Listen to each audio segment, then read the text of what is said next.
Buckle up, boys. Time to go to work. Just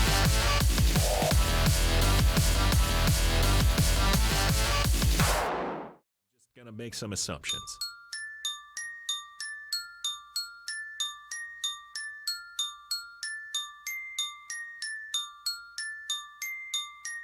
Welcome to the Dan Patrick Show.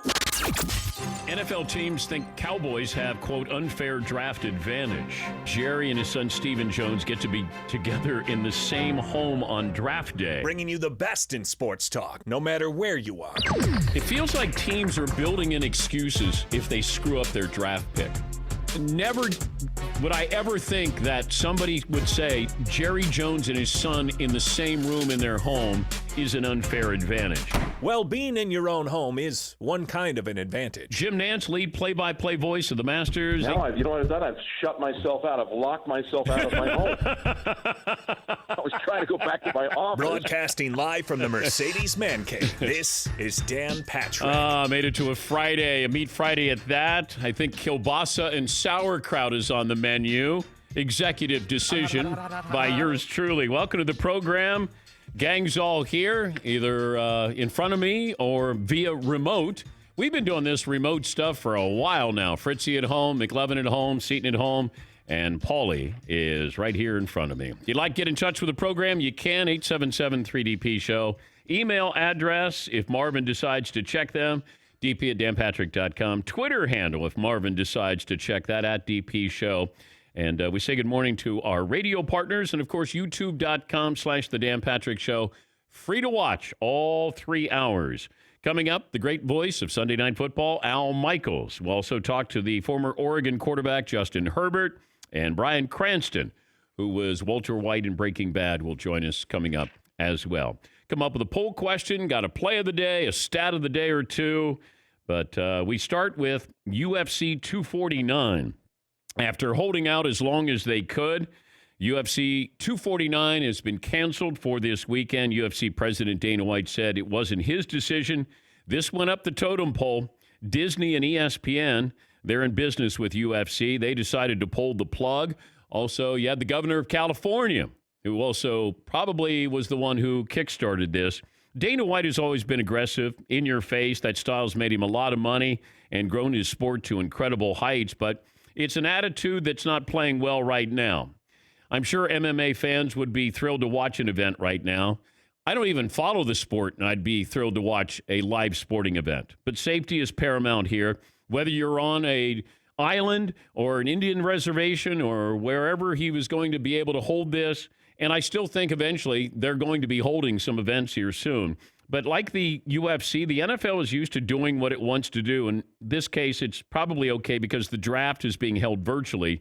But sports leagues in general are going to have to wake up to a new reality. Whether we like it or not, the old way of doing things has changed, at least for now. But that means even Dana White will have to be patient. That's something he is not very good at. And a lot of these commissioners aren't. And fans aren't. And coaches aren't. And athletes aren't. But it's the new normal, as we like to say, and UFC 249 is not going to go on as scheduled. Here is Dana White talking about who told him that he can't hold this event. Today we got a call from the highest level you can go at Disney and the highest level of ESPN, and the powers that be there asked me to stand down and not do this event next Saturday. Ask him. They may have told him to stand down, but look, it's semantics. I used to work there. I don't think they ask, they sort of tell you. Here is Dana White talking about the sport and when he thinks it'll be back. All of my employees, nobody's getting laid off at the UFC. Everybody's good. We will be the first sport back. Fight Island is real. It's a real thing. The infrastructure is being built right now, and that's really going to happen, and it will be on ESPN. I don't know if it'll be something great or the Fire Festival. Like I don't know, because it can't be somewhere in between. I think it's either going to be great, successful. I got to get Jeff Probst to host this, right? Fight Island? Joe Rogan hosting it? Welcome to Fight Island. Oh, we're gold here. Yeah. And I think it can work. And he nearly pulled this off. And then maybe they are the first sport to come back. I would have thought golf would be, but maybe this is the first sport to come back. All right, a couple other things. The Rams, I had gotten wind of this probably 3 weeks ago. Maybe I don't even know the time frame anymore. Maybe a month ago, that they were going to unload Todd Gurley and Brandon Cooks. Well, they got Gurley to go to Atlanta, and we got Brandon Cooks now with the Texans. So I'm looking at the Texans and what they're doing. And look, I know nobody is on Bill O'Brien's side with what he's done after DeAndre Hopkins, some of the other moves that he's made. But I will say, if he gets this right, is anybody going to give him credit? Because he traded DeAndre Hopkins, who, from what I was told by a source, they were trading him this offseason because DeAndre Hopkins wanted $18 to $20 million. And Bill O'Brien, I think, had run out of patience with dealing with DeAndre Hopkins. This is just from what I was told. They were trading him. Now, I would have thought you could have gotten something like a first-round draft pick in return, but you didn't. Brandon Cooks, you take him. The Rams made a mistake. I think if you look at the money they paid him, Brandon Cooks had a pretty good track record because he is one of 6 players in NFL history to have 1,000-yard receiving seasons for 3 different teams. So the Saints, Patriots, and Rams. I feel like he's a concussion away from really putting his career in jeopardy. At times, he can be a wonderful player. He wasn't that great last season with the Rams. Had one of the biggest decreases in number of yards from one season to the next. He went from 1,200 yards down to 583. But now you go to the Texans. So you got Randall Cobb and Will Fuller. Okay. But you lose DeAndre Hopkins and you don't get a first-round draft pick in return. Because if you did get that, now all of a sudden you could get a great wide receiver. Then I don't need to do this with Brandon Cooks. Or I don't need to spend that money with Randall Cobb. But they didn't. And I'm not sure what the Rams needed to get rid of him, but he's going to cost them about $21 million in dead cap money. It didn't work out. They went all in to win a Super Bowl, and they're paying the price, literally paying the price for that. And they've taken a couple of steps back because you got the Niners now, class of the division. Seattle's better than the Rams, and Arizona's coming. I mean, you put Fitzgerald and Hopkins in there, and Kyler had a great year, kind of a under-the-radar year. They make some smart moves here coming up. Arizona's on your heels here. And the Rams, now you got to decide, who are we? What are we? Because you got a quarterback. Are you all in on Jared Goff being your franchise quarterback? You're paying him, but what kind of team do you have here? And now you get Brandon Cooks to the Texans. Maybe I look at Bill O'Brien, and I say, I don't think he's a very good GM. And because of that, he might not be a good coach because of the moves he makes as a general manager. It feels like he overpays for a lot of things or doesn't get value in return. But he does win his division. Like, he's one of those guys. He's like Jason Garrett. You win just enough where you go, we can't fire him. Like Bill O'Brien, I think, has won his division all but 1 year that he's been there. I think he's been there 6 years. Yeah, Paulie. Is there any chance Bill O'Brien knows what he's doing? Like a year from now when we discuss it. He has to know what he's doing, right? Because he was with the Patriots, and everybody who was with the Patriots is smarter than everybody else. Oh, that's right, they're not when they leave. I just don't know what he's doing as a GM. I don't want my coach to be a GM. I don't. But I think that's part of the problem with, he's coaching what he's also making decisions on, and that would make me nervous here. As Sean Salisbury, our good friend of the show, who lives and works in Houston, Bill O'Brien has become the fire hydrant of the NFL. Unless he somehow pulls this off. But I saw that move. I wasn't surprised Brandon Cooks was traded. I'm always curious about, what are you getting in return? You get a second-round pick in return? Okay. But that was a move. That was a financial move. And now the Texans are going to be paying that contract as well. You're eventually going to have to pay Deshaun Watson at least $35 million a year. And then that's going to get interesting as well, because they don't have the benefit of Kansas City, what Kansas City has. Kansas City hasn't paid Patrick Mahomes. They've won a Super Bowl, and you still have these skilled position players. It's when you pay Patrick Mahomes, that's when you're going to start to lose players. You know, the beauty of having a rookie contract on your quarterback is you get a window of opportunity. And that's why the Bears haven't capitalized on the window of opportunity with Mitchell Trubisky. The Giants with Daniel Jones, can you capitalize on the window of opportunity? Arizona with Kyler Murray. The Browns with Baker Mayfield. You know, the window is closing in Cleveland. Like, this is their make or break year in Cleveland. Arizona, they're probably a year away from one of those. Is this the year? But, you got a 3 or 4 year window where you can build something here. And you're eventually going to have to pay Deshaun Watson soon. Dallas, same way. Dallas is you're going to pay Dak Prescott $35 million. And then all of a sudden you're going to lose some of these players that you were bringing in. You know, Jerry's still trying to go all in this year. You bring back Amari Cooper. But, this is the real dilemma that some of these coaches have. And Bill O'Brien's got to be looking at this. I need to win more than just my division. But he's done that so far. All right, 877-3DP show. We'll come up with a poll question, I believe. McLovin, do you have that for me? Well, I was wondering, what constitutes a successful season for the Texans? Winning the division, getting the conference title game, or getting to the Super Bowl? I think eventually you have to have a Super Bowl appearance, but I think winning the division is no longer the litmus test of, hey, we had a successful season. If I'm a Houston Texans fan, I'm going, okay, we expect to win the division. It hasn't really been a great division. You know, the Colts are good. We're going to find out if Phillip Rivers is a great addition there. Jacksonville, we have no idea who Jacksonville is. Now, you start to look at that division, you start to handicap that division and say, all right, is it that tough to win the division? Now can we be a formidable team once we get to the postseason? At least Jacksonville went to the AFC title game a couple of years ago. That's what I think has to happen with this team over the next 2 years. Yeah, McLovin. Follow-up question. If you're Deshaun Watson, do you re-sign there, or do you want to become a free agent and explore another team at some point? I don't know. Like, I would want to know what's going to happen this next year. I somehow get the feeling Deshaun Watson will not be there for his next contract. Yeah, but that's just my gut feeling there. I have no insight whatsoever, which is normally the case with me.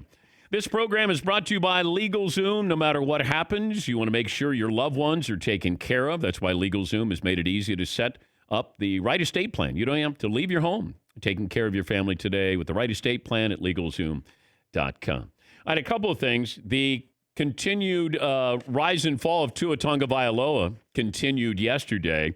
Now you heard, what happens is it's almost a game of tennis or ping pong. It's like, back to you, and I'm going to say some negative things. Doctors reporting yesterday, hey, he could play right now. He's healthy. Trent Dilfer, former NFL quarterback, working out in seclusion with Tua, says he could play right now. He's going to be a Hall of Fame quarterback. Okay, this is what happens. It's the battle of information. Mike Lombardi, who spent years in the front office for a couple of NFL teams, he had a podcast where he said Tua has flunked 2 physicals. You're getting the information out there, and then it's being batted back, and then Tua's side is like, hey, we got to get some information out. That's the timing of the Washington Post article with Trent Dilfer talking about Tua. It was all about the timing, because now we're starting to believe Tua's damaged goods. Tua's brittle. Put out a video. Trent Dilfer says it's like Rocky IV, where Rocky goes into seclusion, taking on Ivan Drago. Is he in the Ukraine in a log cabin by himself? Like, that was the analogy that Trent Dilfer's making.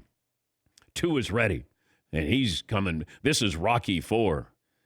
And now you're going to have some people who come back the other side and say, there's more information about Tua, but this is what happens. It happens every draft with these quarterbacks. You start to nitpick, you nitpick. We nitpicked Joe Burrow. I raised my hand, yours truly. I did it too.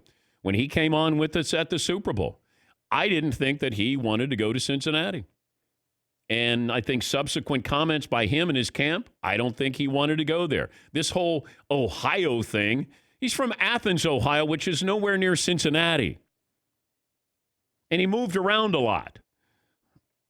But this isn't one of those where I don't think that Joe Burrow was going to draw a line in the sand and go, I'm going to be Eli Manning, the next Eli Manning. I think genuinely, he didn't want to go to Cincinnati because if you're a quarterback going to a bad team, it's going to take you longer to be successful.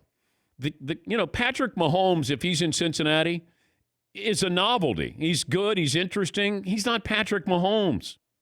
I hate to break that to you. He's not. He's got Tyreek Hill and Travis Kelce, and he's got Andy Reid. And he's got a good offensive line. If you give – Joe Burrow won't have that.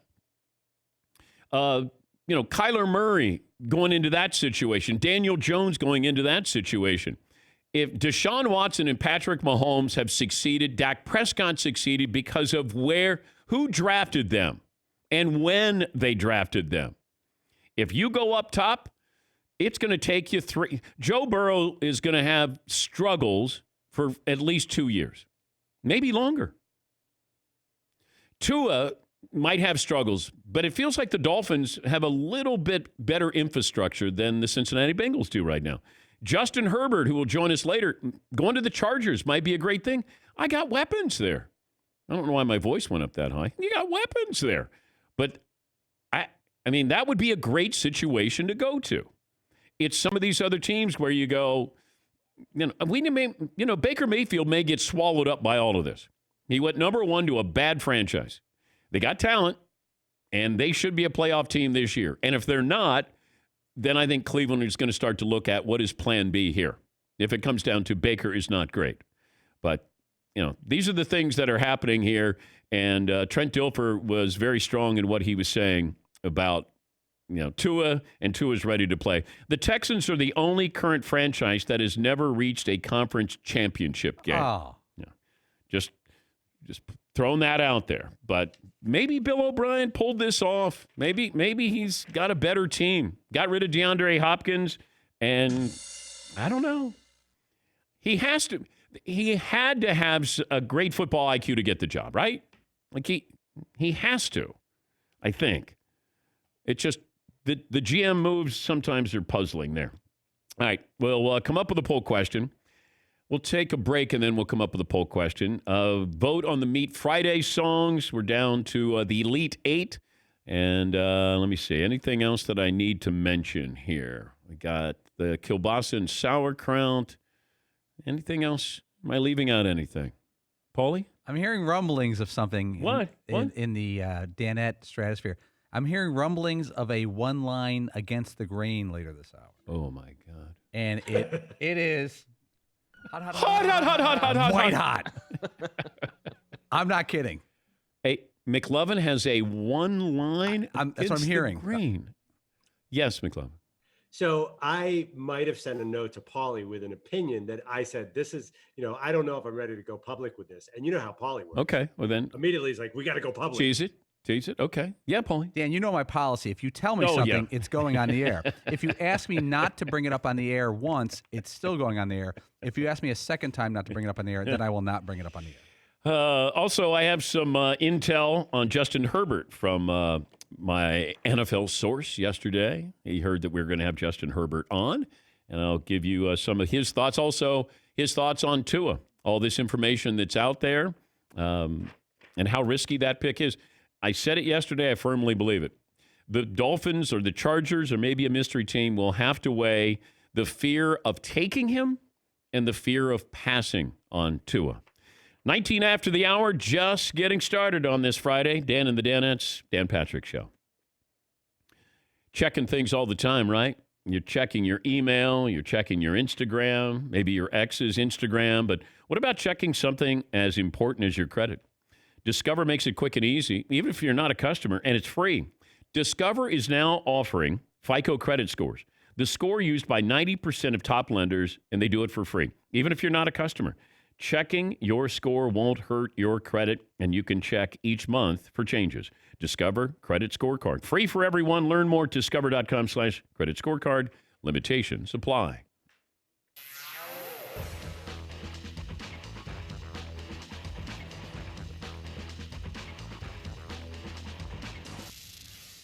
And then when Todd came, they told me they heard a girl's heartbeat because there was no these kind of sonograms at that time.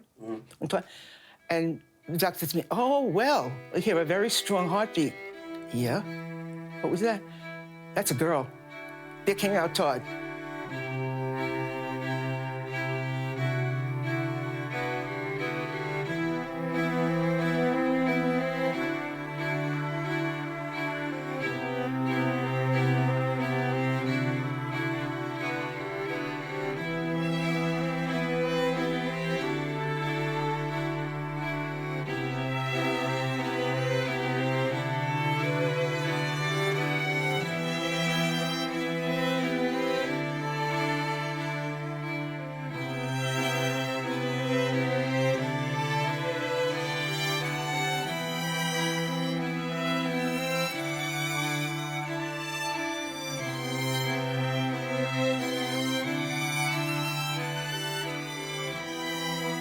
And whenever he had to write a speech, it always had to rhyme.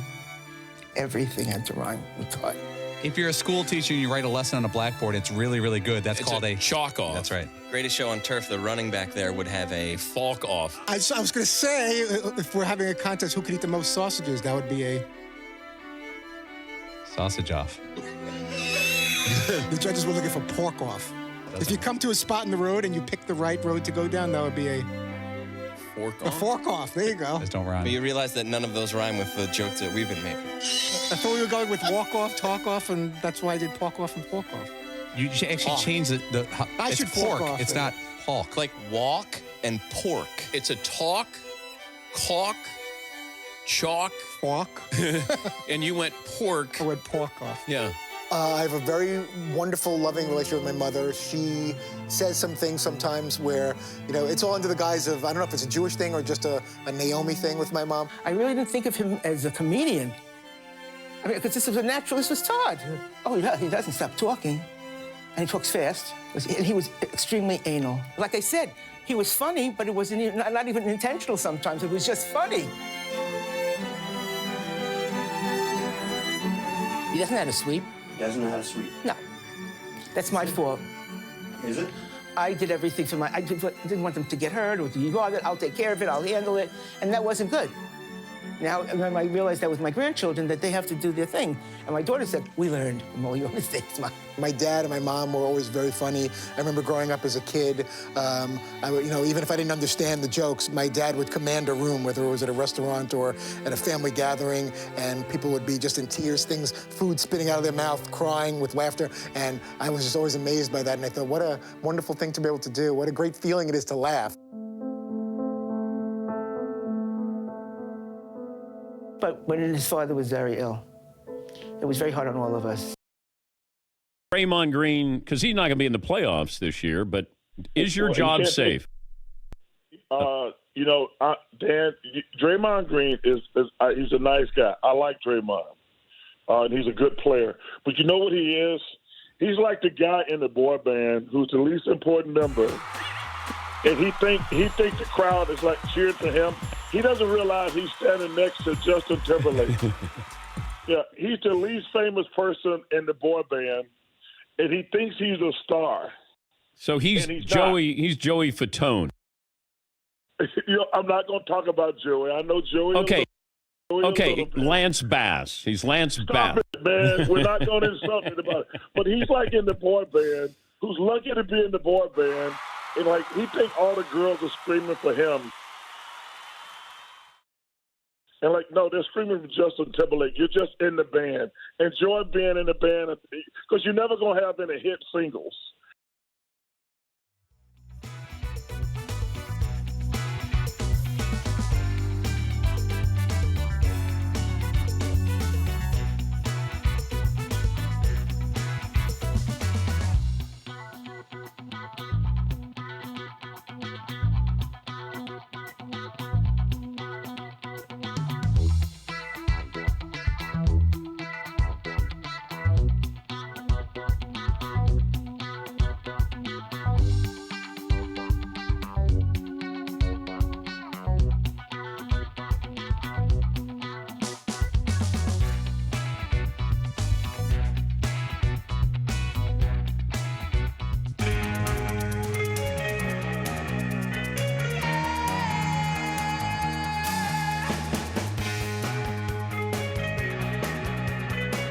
Coming up, he played Walter White in Breaking Bad. Bryan Cranston will join us on the program. Justin Herbert, the Oregon quarterback, and Al Michaels will join us coming up as well. We'll settle on a poll question. I believe McLovin has a extremely hot against the grain that he will provide coming up. Got a bunch of new T-shirts. They just came in. We got Quarantine This. Paulie's wearing the Tampa Bay T-shirt. Looks good. Also, the Beer Here T-shirt, helping hourly and service industry workers who have been impacted by the pandemic. Go to danpatrick.com to check those out. All right, McLovin, give me your one line against the grain. Okay, hot prediction. I think the Rams win the NFC West. Okay. Well, I'm pushing it a little bit there, but I see a path to them not falling apart quite as bad because Cooper Kupp will be healthier. Their tight end, Gerald Everett's awesome. They have that kid, Josh Reynolds, is awesome. Okay. They still have all the weapons from that good team. And I'm kind of saying this more as a fan, but why can't they be the team from 2 years ago with Sean McVay? And they still have Aaron Donald on defense. Maybe I'm getting too into the names, but you yourself convinced me that Cooks was kind of risky at this point, that they didn't lose that much in him. No, they had to pay money to get rid of him. So that was the only thing. That they're already salary cap strapped, and Brandon Cooks didn't help that. You know, you get rid of Gurley. You know, Gurley made you the Super Bowl team. He was that guy who has an MVP-like season. Cooper Kupp is really talented, but, you know, is he standalone? You got Robert Woods. You know, I think it comes back to, is Jared Goff going to take that next step? And if he does, then okay, you can challenge for that division. Seattle's going to be good again, and San Francisco should be good, although there's always that Super Bowl curse when you lose the Super Bowl that you don't even make the playoffs the next year. But I would bet against you with the Rams winning the division. Oh, I know. It's a risk. But I was thinking the same thing. The Super Bowl jinx with the 49ers. Isn't the Seahawks core going to get old at some point? They're losing to Davion Clowney. How do they keep doing this? As long as Russell Wilson is there, it just feels like they somehow find a way to win. I don't know. That's why I think he's as valuable to his team as any other player in the NFL. Yeah, Paulie. I think this is a pretty hot take because it seems like everyone is off the Rams. Oh, it's a very hot take. Deeply off the Rams. Yeah. It's like they had their moment and then they're I don't know if it's rebuilding, but dismantling some of the elements they had. Well, Gurley, Clay Matthews. I mean, losing Clay Matthews is not a big loss. Gurley, they had to get rid of. But are you going? What kind of team are you? Because they went all in on bringing in those defensive backs. You know, they went all in. I give them credit. They went all in to try to win a Super Bowl. But you know, now you pay the price for a couple of years. Yeah, McLovin. I'd almost forgotten. I just read an article in the break that they lost Talib and Sue. You forgot how much talent that Super Bowl team had that's not there now. But I don't get why the Sean McVay star has fallen so quickly. Can he out-scheme these guys to some extent? Well, he's going to have to. He's going to have to. I think because of what happened in the Super Bowl. I mean, that offense was non-threatening, and his star fell dramatically. And I think because of that, now he's got, you know, now he's not the best offensive mind in his own division. We look at Kyle Shanahan as maybe being, you know, maybe a better offensive mind. But that's the way it works in the NFL. It's, you know, flavor of the month. There are 12 active NFL head coaches who have been with their current team for at least 50 regular season games. 11 of those 12 reached a conference championship game with their current team. The only exception is Bill O'Brien. This feels like pick on Bill O'Brien day, and it's not. You know, it's like maybe pick on Bill O'Brien hour, but that's it. Feels like that's a stat of the day, but, you know, apparently somebody's asleep at the wheel. Stat of the day. Stat of the day. Stat of the day. No! Stat of the day. Stat of the day. Stat of the day. Stat of the day. This is the stat of the day.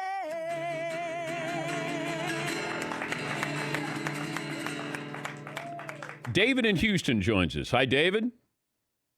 Hi, Dan. First-time caller. I'm 69 years old. Came to Houston 42 years ago, just in time for Earl Campbell and the fabulous Houston Oilers. Yeah. But when Bud Adams left town, though, I kind of became a New England fan. I've never been able to get fully invested in the Houston Texans. Why is that? Well, they just don't seem to be able to have it all together. I was a big admirer of J.J. Watts when he was a freshman. I said, God, this guy's going to be good. But they just never seem to have all the linemen they need or all the receivers healthy, or it's always something. Yeah, I just wonder, like the Laramie Tunsil deal, they needed a tackle, a left tackle. And thanks for the phone call, David. But you gave up too much for Laramie Tunsil. And then, you're paying J.J. Watt that kind of money, and then he gets injured, which you can't control. The DeAndre Hopkins situation, at least get a first-round draft pick. Have you seen a list of guys who their teams received first-round draft picks in return for trading them, McLovin? Well, Khalil Mack jumps to mind, but no, that's a great idea. Dan, can I ask a question? Why not pay $18 million for DeAndre Hopkins? Is that too much for a guy that talented? I don't know if it was a personality clash as well. That he had 3 years left on his deal. Now, I have a problem with that. If you have 2 years, okay, maybe we can discuss that. 1 year, obviously. He had 3 years. Top single season dead cap hits. This is all time. Say hello to your winner. Brandon Cooks at $21.8 million. Antonio Brown is there. Jamarcus Russell with Oakland. Nick Foles with Jacksonville. Ryan Tannehill with Miami. And Andrew Luck in Indianapolis. But Brandon Cooks, that dead money for the Rams this year. Yes, Paulie. Recent players traded for a first round or multiple first round picks. Khalil Mack, Laramie Tunsil, defensive back Minkah Fitzpatrick, defensive back Jalen Ramsey. Now I'm looking at wide receivers. Oh, wide receivers? Yeah. Stephon Diggs. They got a okay, first. if you get a first round for Stephon Diggs, then you're certainly getting a first rounder for DeAndre Hopkins. That's fair. Right. Yeah. Brandon Cooks, they got a second for. So DeAndre Hopkins and Brandon Cooks, a little bit similar value. Yeah, McLovin. Did the Patriots get a first for Brandon Cooks too? Their 31st pick in the draft? Yes.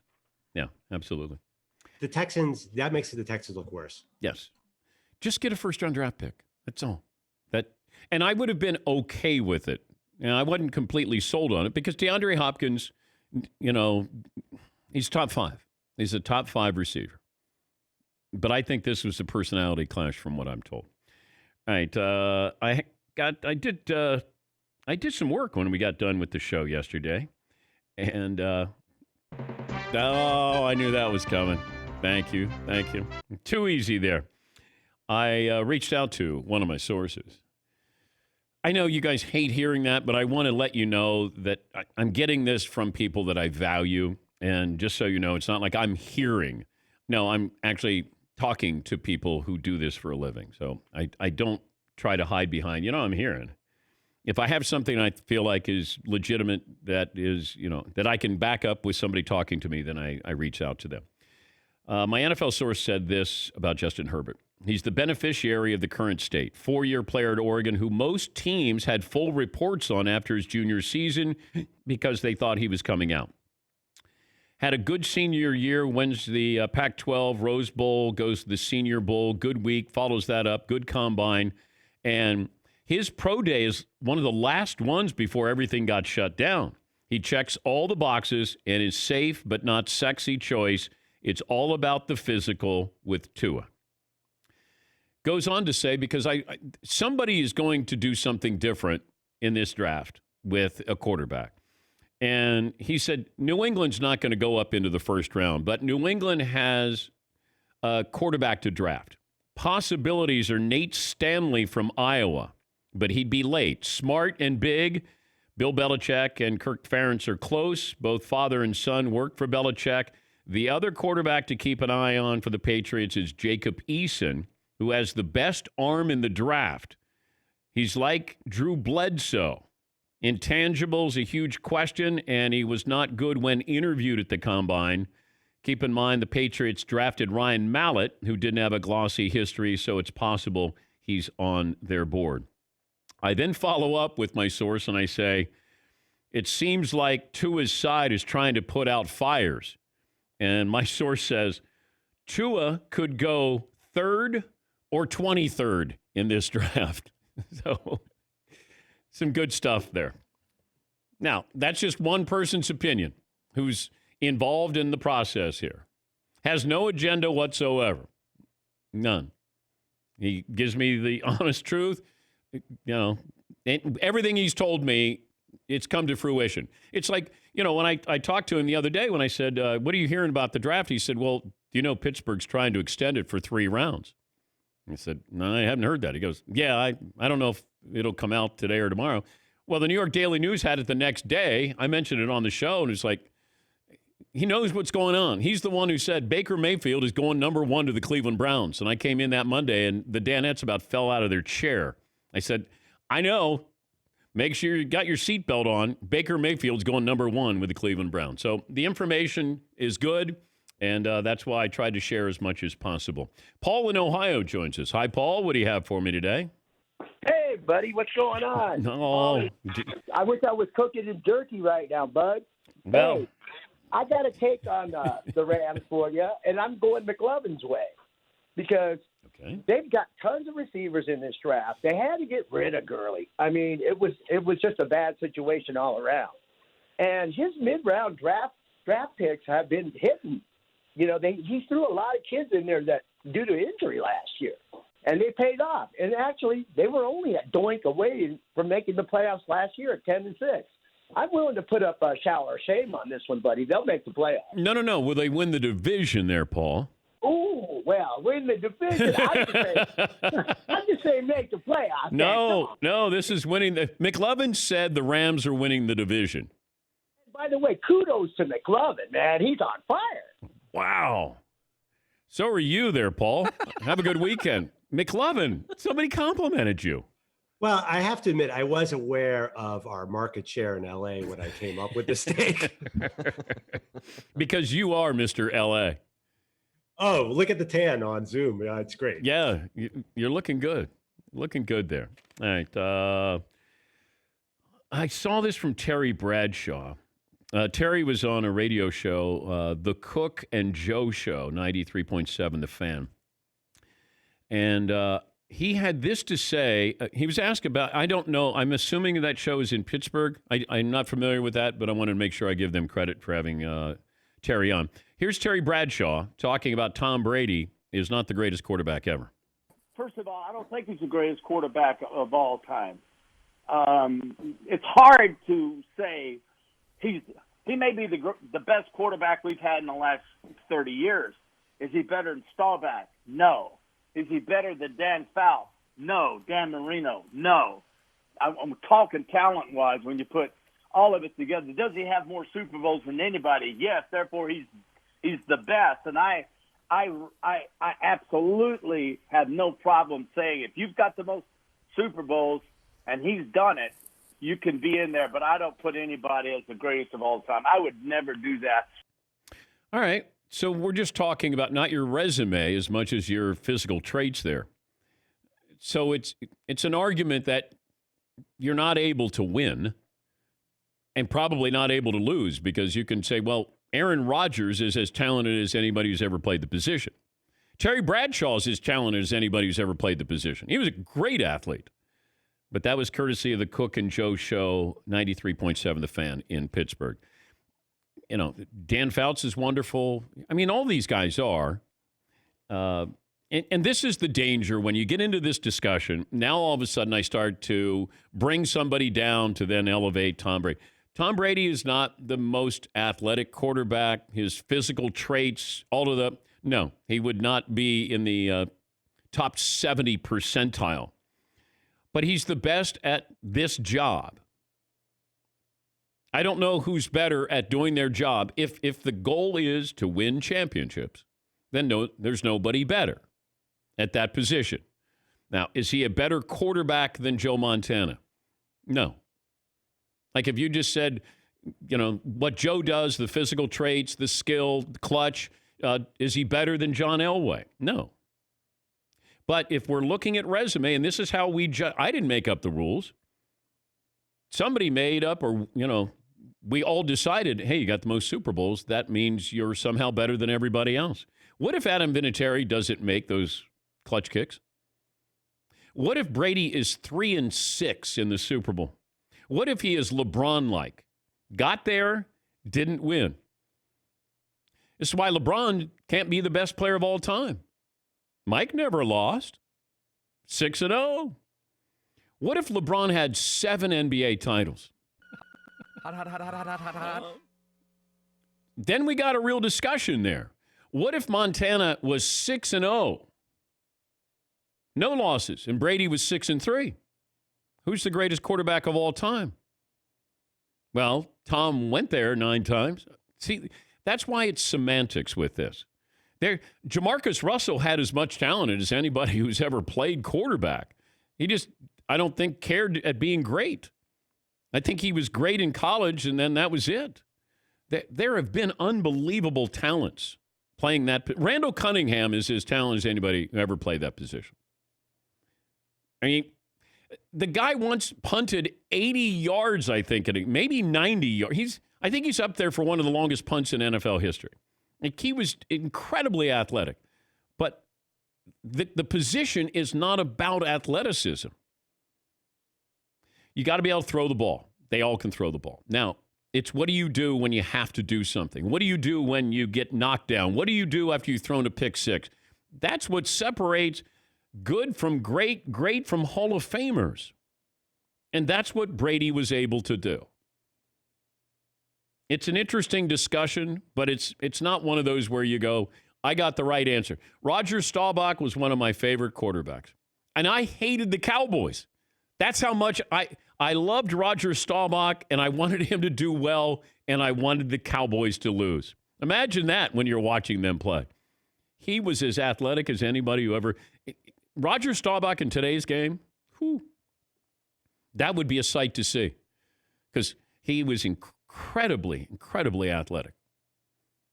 But we have a lot of these quarterbacks there. We're lucky that we have a lot of these great quarterbacks, and we're just getting started with this next wave of new quarterbacks, young quarterbacks, and changing the game. But that was Terry Bradshaw's opinion on Tom Brady. And look, if he thinks Dan Fouts is a more talented quarterback, that's fine. That's Terry's opinion. We'll take a break here. Got our play of the day and more phone calls coming up right after this.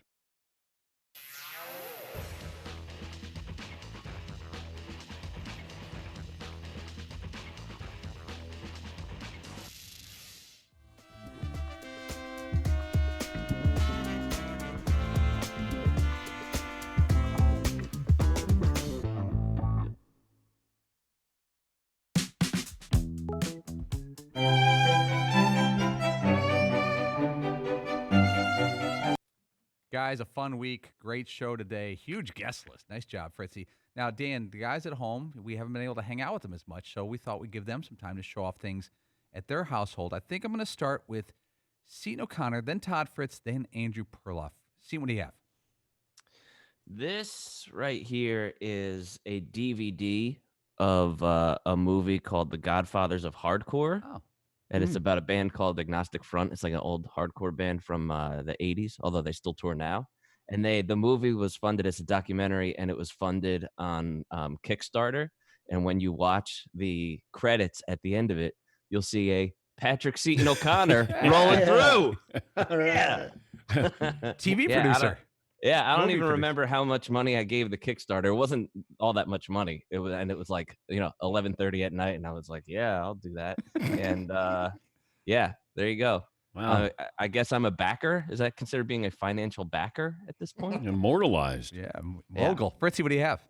Okay, so I'm at the Park Day Camp in Brooklyn, a few blocks away from my house as a 5-year-old. My brother and his friends had won some awards, and I started hysterical crying because I wanted to be in the picture, and I hadn't won anything. So I was given this, which is very ironic because to this day, I would drown very quickly in a pool or in an ocean. Swimming trophy. What does it say on it? It says Olympics 1975. My mom had a special thing made with my name on it down here, and I have it displayed with my actual Little League trophies, which I actually won. But this is a 1975 swimming trophy from the Park Day Camp in Okay, what's worse, that you got it or you kept it? It's very humiliating that I kept this long, considering, again, I have no swimming skills at all. Put it on the shelf next to this sports Emmy. Okay. Yeah. All right, McLovin, you're up. Oh, McLovin's he just left the building. Yeah, he's got to find something. Okay. It's a pretty small place he's in. I know. Doesn't have to go that far. Yeah, I always imagined there was a wall right there where Andrew is, but apparently there's a whole other wing. Here we. All right, guys, I want to introduce my friend Hermes. Hey. Hey, Hermie. This is our turtle. Oh. This is about all he does. This is what you can. It's Hermie. Hermes, like the Greek god of speed. Not Hermes. The fashion stuff, Hermes, Hermes. No. You see what they're doing there with the Greek god of speed, right? Turtle. I see You see that? Yeah. What happened there? Wow. Yeah. Wow. Hermes. How long do those things live, Andrew? Too long. No. I think you would be surprised. You may be replacing that just and not telling your daughters that you are replacing it. A friend you know did that?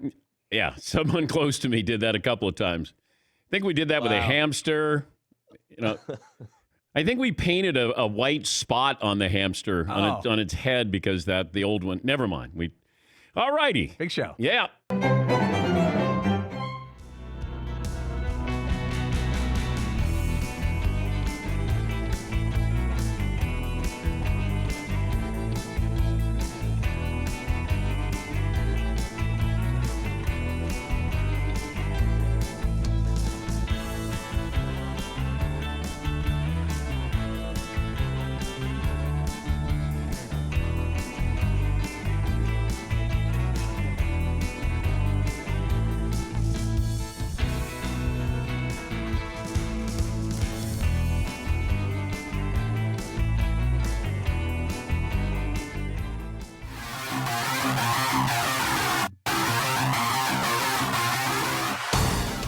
One of our favorite Wheel of Punishments was when Seton had to get 5 pies at 5 random places. And this stemmed from a bet he had with Fritzy, the Broncos versus the Patriots in the AFC title game in January of 2016.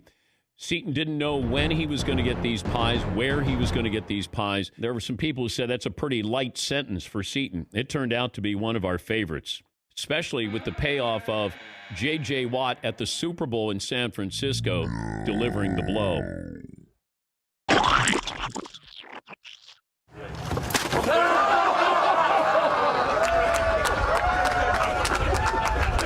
And I remember at the time the Danettes were like, that's kind of a disappointing Wheel of Punishment. It turned out to be great.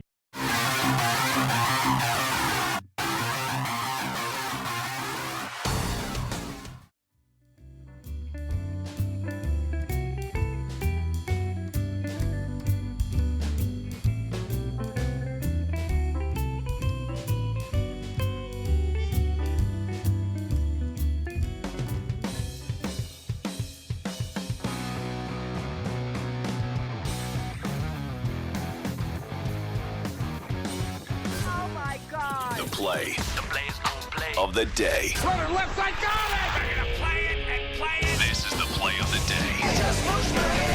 Check this out. And this is extremely difficult. This is one of the toughest pitches on the entire place here. He's got to put this well that you can see him looking up the slope. Here it comes. Oh my goodness.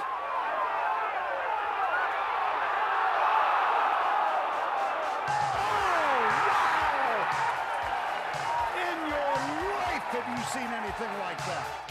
The great Vern Lundquist with the call, courtesy of CBS. Tiger on the 16th hole en route to his 4th Masters title in 2005, 15 years ago today. He didn't end up winning the Masters again until this past year. The Cars with the song Magic there. And I don't know what was better, Tiger with the chip or Vern with the call, because we expect great things out of Tiger, and just the slow roll, and even where it had the Nike swoosh right there on camera. If you said, hey, we got product placement here, we're going to have the golf ball stop right on the edge of the hole, there's the Nike swoosh, and then disappear into the hole. Our play of the day brought to you by LegalZoom. No matter what happens, you want to take care of your loved ones, and that's why LegalZoom has made it easy to set up the right estate plan without leaving your home. Take care of your family today with the right estate plan at LegalZoom.com.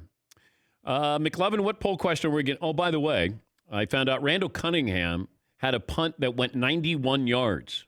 I believe the longest punt in NFL history back in 1989. That was against the Giants at Giant Stadium.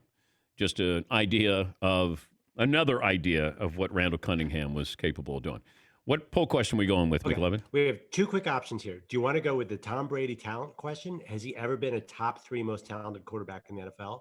Or could we go with Tua and switch in that direction? Is it a bigger risk to take Tua, or is it a bigger risk to pass on him if you're a top 5 NFL team in the draft? I don't want to get into the Brady, how talented he is, because, I mean, the brain is so important at that position. You know, how strong you are, how smart you are, processing information. And, you know, is that a talent? Is that a character trait? Is that athleticism? I don't want to get into the semantics there. I would do the Tua. Do you think teams have a bigger fear of taking him or not taking him? Like, if you're on the clock, either take him or you don't take him. And I want to know which fear. Trent Dilfer said that Tua throws better than Dan Marino and Aaron Rodgers. I understand the hype machine is in full force, and he's been employed by Tua's side of this to get him ready for the draft. Let's wait until Tua plays in the NFL, okay? Does he throw better than Dan Marino? No, because I saw Dan Marino do it in the NFL. Does he throw better than Aaron Rodgers? No, because I've seen Aaron Rodgers do it in the NFL. If Tua does some fun things in the NFL, exciting things, if he wins an MVP, if he throws 48 touchdown passes his second year in the NFL like Marino did, but let's slow down here a little bit. Tua's a wonderful player. Be a great face for a franchise. The only question here is his health, in my opinion. His health. And that's a big question. You can tell me all the other stuff. He throws like Marino, but he's not going to be playing for a couple of years because he's hurt again. Hey, he throws better than, throw another name out there. Dan Marino, Aaron Rodgers. Is he playing? Is he playing well? There are a lot of guys who can throw well. Hell, I can shoot. That doesn't mean I can play. It's, can you do it in the NFL? Trent Dilfer was an unbelievable college quarterback. He was an average NFL quarterback. He could throw, make all the throws. It's different when you're in the line of fire in the NFL and you don't have an all-pro line at Alabama or 2 receivers who are going in the top 15. I mean, let's just be fair to the kid. He's very good. He's very talented. He seems to be a wonderful kid. But let's let this play out so he can develop. Not going in with, hey, you're going to the Dolphins. You throw it better than Dan Marino. Yeah, Paul. With this poll question, with Tua, it really depends on which team I was. If I'm the LA Chargers and he's there, grab him. They need buzz. They need a star. They're in the perfect position with the bridge quarterback in Taylor. They don't have to play him immediately, blah, blah, blah. And if they whiff on him, if it doesn't work out, okay. But if they whiff on him by passing and he becomes a star elsewhere while you're still searching, that would be terrible. But the Dolphins are in the same situation. You have Ryan Fitzpatrick, and that's your bridge quarterback. And it doesn't bankrupt your franchise if you take the quarterback and he doesn't work out. Because probably the only thing that'll happen with Tua is if he doesn't work out, this is going to be medically related. I don't think the physical part of him being the actual quarterback is going to be the issue. By all accounts, he's wonderfully accurate, great touch. The only real negative, well, 2 negatives. Size-wise, and also when he needed help, he was bailed out by 2 first-round draft picks. All right, coming up, Bryan Cranston. Mr. Breaking Bad will join us. Justin Herbert will join us coming up in the final hour. And Al Michaels from NBC Sports. Also, more of your phone calls on this Meat Friday. Dan and the Danettes. Dan Patrick Show.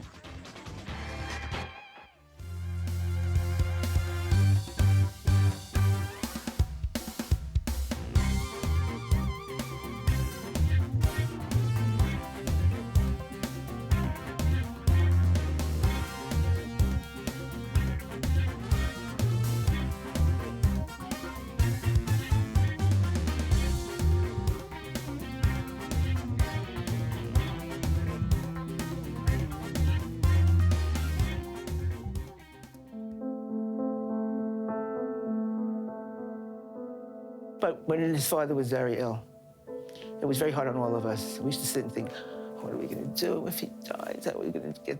We'll have each other. We'll manage. He'll want us to manage, and we'll do it. Todd was. He made everybody laugh, no matter where they were, who they were.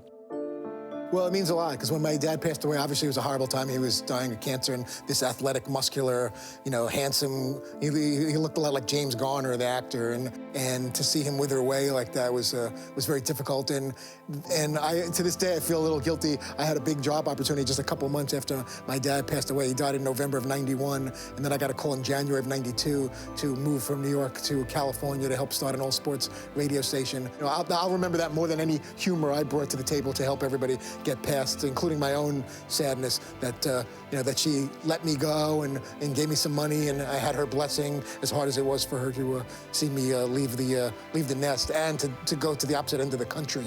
And that's another reason why, if something as simple as calling my mom for a few minutes every night, it's the very, very least I can do, to pay her back for getting me going and letting me go out to LA. And of course, she's right there to give me guilt. If I miss one night of not calling her, I'll hear about it the next day anyway. One time I tried to call there, and there was no answer. I said, oh, okay, probably out. And I called again, and a few times, and nobody answered, not one person's home, nobody's around. I said, okay, this time I'm going to leave a message. Here we are at my old house in Playa del Rey, California. I remember bringing a girl back here upstairs to that bedroom, and things are getting a little hot and heavy. All of a sudden, the answering machine goes off. Okay, I just figured it out. You didn't lock the door. Somebody came in and killed you. You're all dead. That's the only reason you never called me. And this is when you could hear a message being played and just totally destroying the mood. My mom is calling. It's 2 o'clock in the morning in Brooklyn. I don't know what time it is by you. I don't know where you are. What's going on? I think you must be dead. Don't be surprised if you're gonna see your face on a bunch of milk cartons tomorrow. I have the police looking for you. You don't call me anymore. What's going on? And now I'm trying to explain to this girl, just when things are getting interesting. It's like, was that your mom? Well, he played that for all his friends. Oh my God. Who is that? That's my mother. She's got me dead. And my brother, because we didn't call her back in time.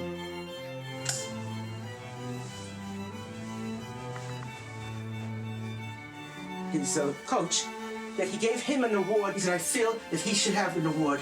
We went out to some fancy Italian restaurant in Coney Island. We all went to, I don't know if you know of Giulio's. Do you hear? We got Giulio's in Coney Island. Yeah, and she didn't know why we were all going out to this fancy restaurant. This is what he said, Mom, I have a little surprise for you, a little present. This is what he gave me. I saw some kind of Connecticut, like snow globe kind of thing. It was like a fisherman with like holding a globe. I said, what are you talking about? That says Connecticut. Yeah. I said, what does that mean? He said, think about it. Are you coming back to Connecticut? You're going to go to Connecticut? You're coming back from California? And he said, yeah.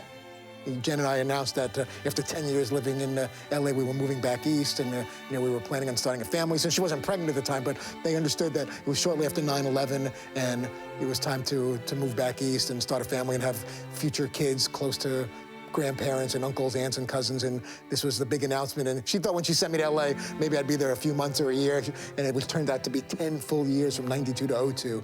And I just remember that excited look on her face. She started weeping that like her baby was coming home.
Buckle up, boys. Time to go to work.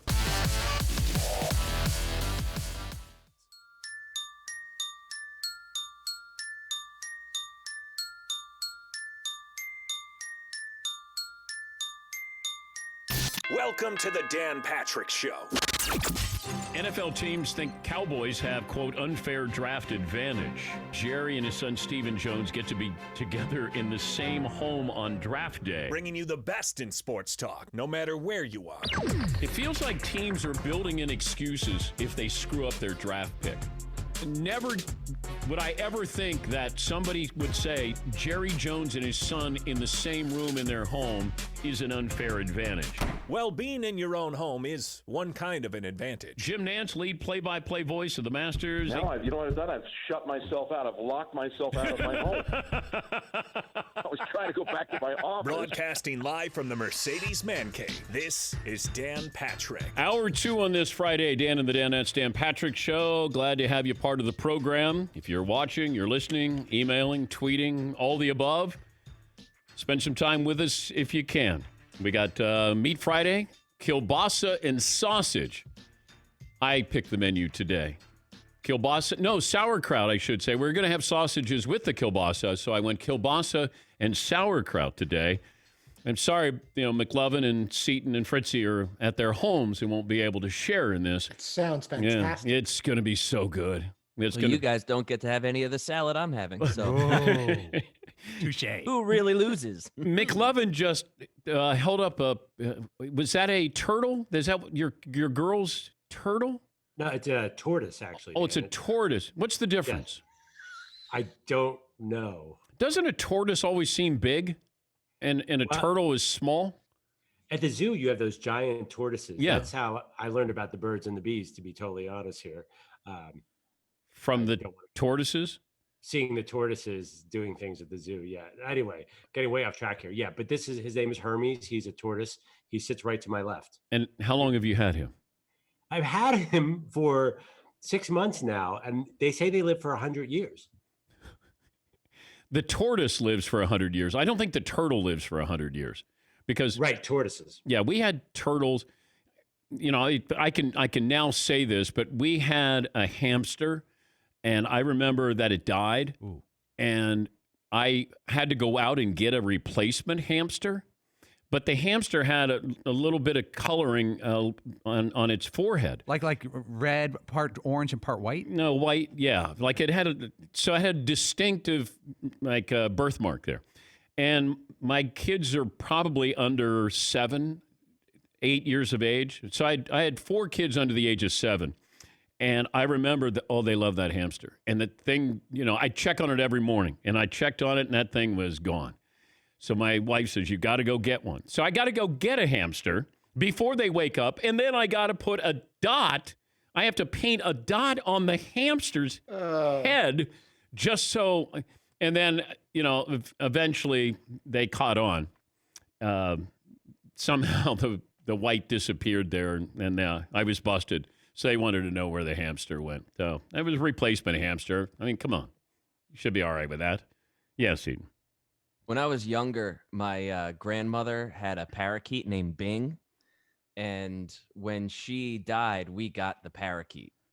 And so Bing was, it was funny, the parakeet, you could put your finger in the bird cage and it would nibble on your finger. And you fast forward, I don't know, a year or two later, and we go on vacation. And while we're on vacation, we have these Irish guys. They're from somewhere in Ireland, and they needed a place to crash for 2 weeks. So we went away for 2 weeks, and they stayed at our house. And while they were staying at our house, the deal was, if you guys paint these rooms, you can just stay here for free. And we sort of bartered that. And so we go on vacation and we come back, and my brother goes right over to Bing, the parakeet, and sticks his finger in, and Bing doesn't nibble on it. And you're sort of like, what's going on with Bing? Why doesn't he nibble our finger anymore? And so eventually the Irish guys just had this overwhelming sense of guilt, I guess, because they could see the kids being like, whatever. And the one guy said to him, Rick, we killed your budgie. I'm sorry, Rick, but we killed your budgie. And what they had done is because they said they were trying to be nice, but they were concerned about the fumes from the paint. Yeah. So they took the bird and in the bird cage and put it out on our back porch, and the wind came and knocked it over, and the bird flew away. So they just tried to replace it with another parakeet, but they didn't know that Bing would nibble on your finger. And so, we kept that one too. I have a friend who has bulldogs, and bulldogs don't live longer than 7 or 8 years. And he replaced a bulldog. He has two younger girls, and he replaced the bulldog because when it passed away. And the problem is when the girls would call for the dog would never come because it wasn't his name. And they come here, Rexy. And then all of a sudden, Rex isn't coming. And then, so he got busted. He goes, I found one that looked exactly like the other one. And except for the name part of this. Yeah, Paul. What if we started doing that with grandparents? The parents, when the grandfather's, 87 years old, he passes away. You don't want to tell the grandkids, they'll get upset, distraught, traumatized. Go down to the old folks' home and find a guy, looks like Grandpa Joe, about the same size. Put a pair of overalls on him. Wow. Too soon? Yeah, that's dark there. Bryan Cranston, the great actor, will join us coming up. Justin Herbert, Oregon quarterback, joins us in an hour, as will Al Michaels on the program. The Rams send their wide receiver, Brandon Cooks, to the Texans. ESPN says no to UFC 249, no matter where it was going to be held. And those are the headlines so far. Get some phone calls in here. What's the poll question we're going to go with this hour? So we put up, are teams more likely to regret not taking Tua or regret drafting Tua? Okay. All right. What are some of the other poll questions that we had? Terry Bradshaw had some comments on a Pittsburgh radio station where he talked about Tom Brady is not the greatest quarterback of all time, but he's saying, I think, from just a talent perspective, athleticism, first of all, Brady's resume is the greatest of all time for a quarterback, but Brady'd be the first to tell you he's nowhere near one of the top athletic or talented quarterbacks of all time. But at that position, more than any other position in any other sport, so much of that is just what you do mentally here. And that's why Peyton Manning was so brilliant. Peyton couldn't outrun me. And he didn't have a great arm. He was just brilliant at the line of scrimmage processing information. Coaches will tell you the hardest thing for quarterbacks when they come in is how do you process that information in real time? Because when I send in a play or you change the play or you see something that's different and now you have to decide something, that's what you need. Can you do that in a span of 17 to 21 seconds? And then when you throw that interception, how are you when you come back? So the mental part of that is something that you can't measure. And that's why what Terry is saying is true. Tom is not the greatest quarterback of all time athletically. There's so many quarterbacks more athletic than him. But if I said to Terry Bradshaw, you got an open draft to win a Super Bowl, who would you take? Now, he still might say, hey, I'll take Roger Staubach, or he'll take himself, or maybe. I mean, I would take John Elway. I think John Elway is the most talented quarterback I ever saw. He could run. He could throw. He was tough. He was a one-man offensive team. They had no Pro Bowl players on that offense when he went to those Super Bowls. And granted, they got roughed up there, but that was not because of Elway. Because when games were on the line, Elway delivered. He was spectacular. Joe Montana, if my consolation prize is Joe Montana, I'm good. If my consolation prize is going to be John Elway, I'm good. There are quite a few quarterbacks that you can take. But if I'm winning a game, winning a Super Bowl, who would Terry Bradshaw take? That's what I want to know. I don't care about the athleticism. Joe Montana was a really good athlete. He could, stand and dunk. I mean, he wasn't imposing, but Joe was a great athlete. But I wouldn't look at this and go, hey, Tom Brady has got the best resume, therefore he's the greatest quarterback of all time. Yes, we've defined those rules. In the Super Bowl era, we came up with that definition. But prior to that, that was not the case. Nobody ever said, well, Terry Bradshaw's got 4. He's the greatest of all time. Or he's just as good as Joe Montana.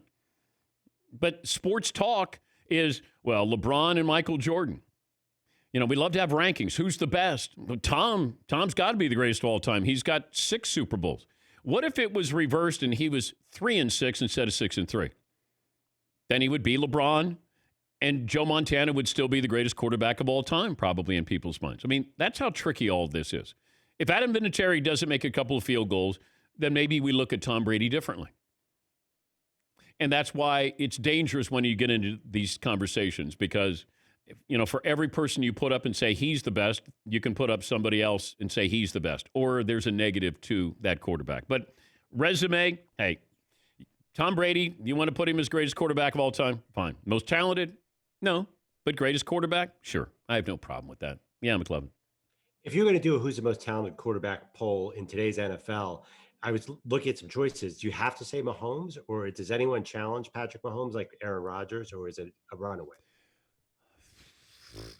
Just talent, not accomplishment. Well, Kyler talent. Murray might be more talented than Patrick Mahomes. I mean, he was going to first-round draft pick of the Oakland A's. Cam Newton.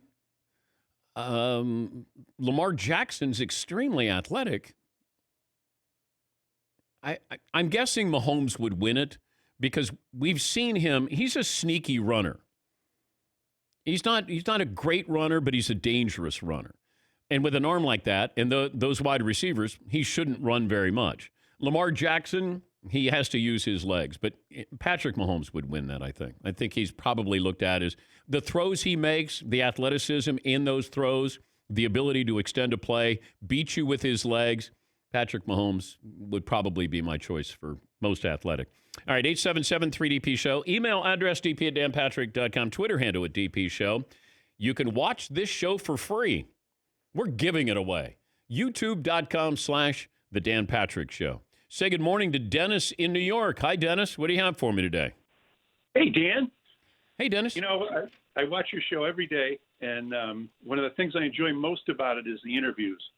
Fritzy does a great job, but you stopped me in my tracks when you did Hank Aaron. Oh, yeah. That was one of the most provocative conversations I've seen in a long time. The humanity and the sincerity of you and Hank Aaron was just very, very uplifting. And then you follow it with locking Jim Nantz out of his house. But, at the end of the interview, Jim made a couple of really good points about nostalgia and family and being at home, and I really agree with all that. And lastly, you and I actually met in Syracuse when you emceed the Jim Boeheim gala. Yeah. My wife has a picture of you and I all tucked up. So the bottom line is really appreciate what you do in times like this. Without any sports, for you guys to pull off what you pull off, it's just kudos to you, and thanks again. Thank you, Dennis. If you miss any of our interviews from the Mercedes-AMG Man Cave, you can go to the DP Show app. But the Hank Aaron interview felt more like it was a phone conversation between Hank and myself. I mean, I don't hide my admiration, love for Hank Aaron. I just always thought he was one of the more class athletes that I've ever been around. It's interesting that two of those athletes both played for the Braves. Dale Murphy is one of those guys who was he was a class person. And a lot of times I'm asked about players, like, what's he really like? And a lot of times I don't know who the person really is.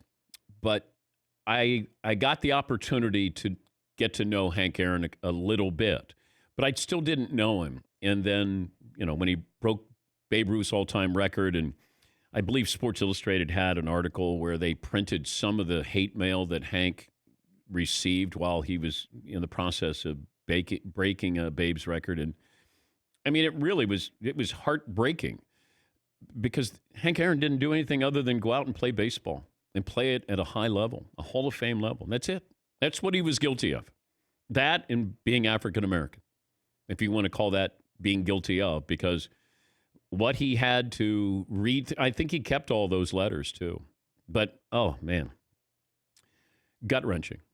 Instead of being celebrated, I think he just exhaled to say, okay, it's over. Now can we just move on? And then Bonds comes along and, gets artificially inflated and then passes Hank's record. And that's why when I said to Hank Aaron, Barry Bonds has the most home runs in baseball history. Hank Aaron is the all-time home run king. And I think he appreciated that because he was brought into, hey, what do you think about Barry breaking your record? And I felt bad for him. He didn't do anything. Hank did the right thing. But he had to comment on Barry Bonds, knowing Barry cheated to break that record. remember Senator John McCain when he came on. Like I said, who do you consider the all-time home run king? He said, Hank Aaron. And if I ask Commissioner Seelig, he would say Hank Aaron as well. But he has a very soft. He's had a great relationship with Hank Aaron for probably 60 years. All right, some phone calls here, and we'll take a break. Bryan Cranston will join us, the great actor from Breaking Bad. Art in Oregon joins us. Hey, Art, what do you have for me? Hey, Dan, I want to say the same thing as the first caller. I appreciate you on the way you handle certain things, because what you said about the quarterbacks, I really get tired of everybody in the other sport networks breathing smoke up Brady's posterior. In this time frame, he's the I guess the best, if you want to put it in this time frame. But you can't compare him to Joe Montana or Terry Bradshaw or any of the other guys when they played football when you could hit people and you could kill them. I mean, the object of the defense was to kill the quarterback, and comparing him to them to me it's disappointing, because just because in this time frame that he's supposedly the best, I don't think you're doing justice to those guys that played when football was football. And, but also, and thanks for the phone call, Art. Brady is not the one who is, proclaiming this. It's others who proclaim this. Brady is just going by the guidelines that we set up. We as fans, we, the media, on who's the greatest of all time, how many championships. I like how Jordan can be the greatest basketball player of all time, but he doesn't have the most championships. Bill Russell does. Oh, yeah, but he was on a great, we're changing the definition. This comes down to who has the most ability. Michael Jordan's the greatest basketball player of all time. Bill Russell is the greatest team winner of all time, but he can't be the greatest basketball player of all time. We pick and choose in how we want to define things. We make it work to, our favor here. But as far as quarterbacks go, if you said, I got Roger Staubach and you got Tom Brady, I like my chances. If you said, I had Brady and you had Roger Staubach, I like my chances there. I mean, that's what it comes down to. I don't think there's wrong answers here, and I don't think there's an overall right answer as well.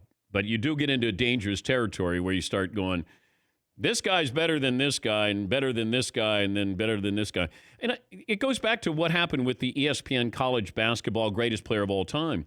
If you didn't see them, no, I'm going to be calm. It's a Friday. It's Friday. I got kielbasa and sauerkraut on the grill. I'm good. Good. Dan, you're good. Dan, be good. Be calm. Okay. Keep saying it. Okay. Was I talking? If you didn't see them play, it's hard for you to vote on something like that. I saw just about every player. The only person I didn't see was Bill Russell.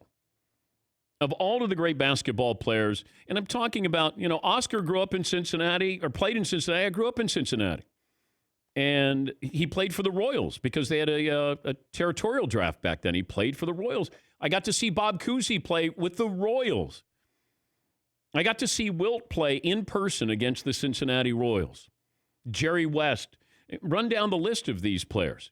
Got to see Bill Walton's first professional game was at the University of Dayton against Kareem Abdul-Jabbar. And I was there. I don't think you ever told that one before. That's when I walked through the parking lot, and I was such a Walton fan. And I'm trying to think if I was, so Bill, I think, let me see, this is 74 when he graduated, and I graduated from high school, so I went to the game, and I remember he came out, and he had his hair pulled back in a ponytail. He wore his bandana, and, I mean, Kareem was just better than Bill. He was, and Bill would admit that. Kareem was a better player. I loved Walton. I thought he, to me, epitomized people who played the game of basketball correctly. I think he was the greatest. I think he understood the game better than anybody who's ever played the game. And I know that's saying a lot, but his ability to be team first, buy into Dr. Jack Ramsey's system, to buy into John Wooden's system. He was never about him being a star. But I remember that game ended, and Bill got humbled in that game, and rightfully so, because Kareem was so great. And I waited for Walton to come out of the locker room. And he came out the door, and he had a brown bag of berries and nuts. He's got a red flannel shirt on, his hair pulled back, and here he is walking across the parking lot. And I walked with him every step of the way with about 4 or 5 other people. And I didn't say anything. I just remember just walking and listening, and he was talking about Kareem, and Kareem was always his idol, and he said all the right things. But I was like, I'm walking with Bill Walton across the parking lot. He's got a bag. I wanted to get a damn bag of berries and nuts. I thought that might make me a better player. I got to get some. And fast forward to that, we did a classic games of the NBA, and Bill came in and we did one of those games, and I was the host of it. Greatest games in NBA history. NBA Entertainment did it. And so Bill came in and he was the guest analyst.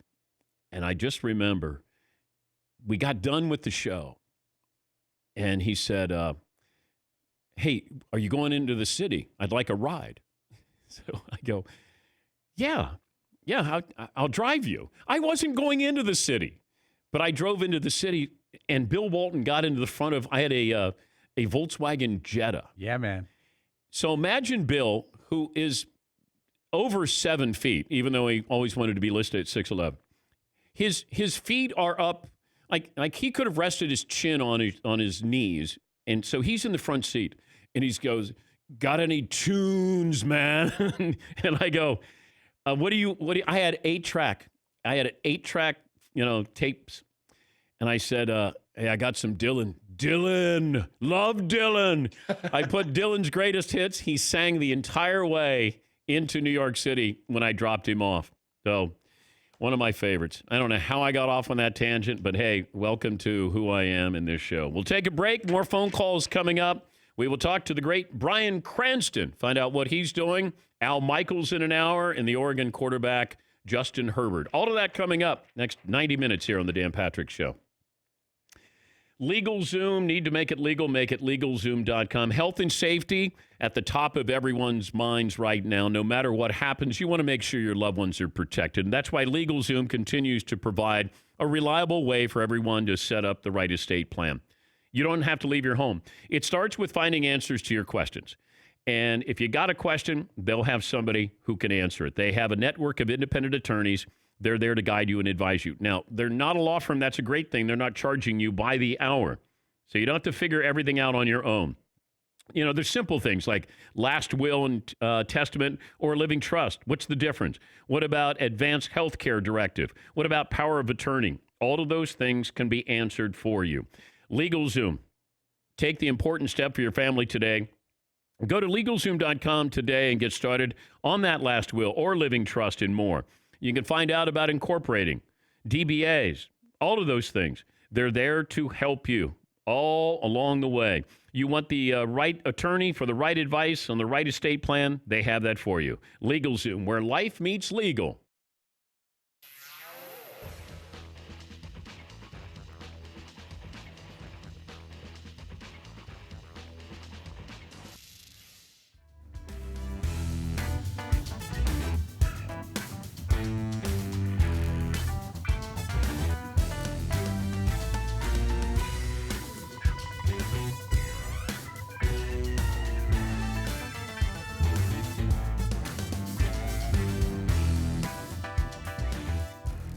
Gentlemen, I think we all know why we're here.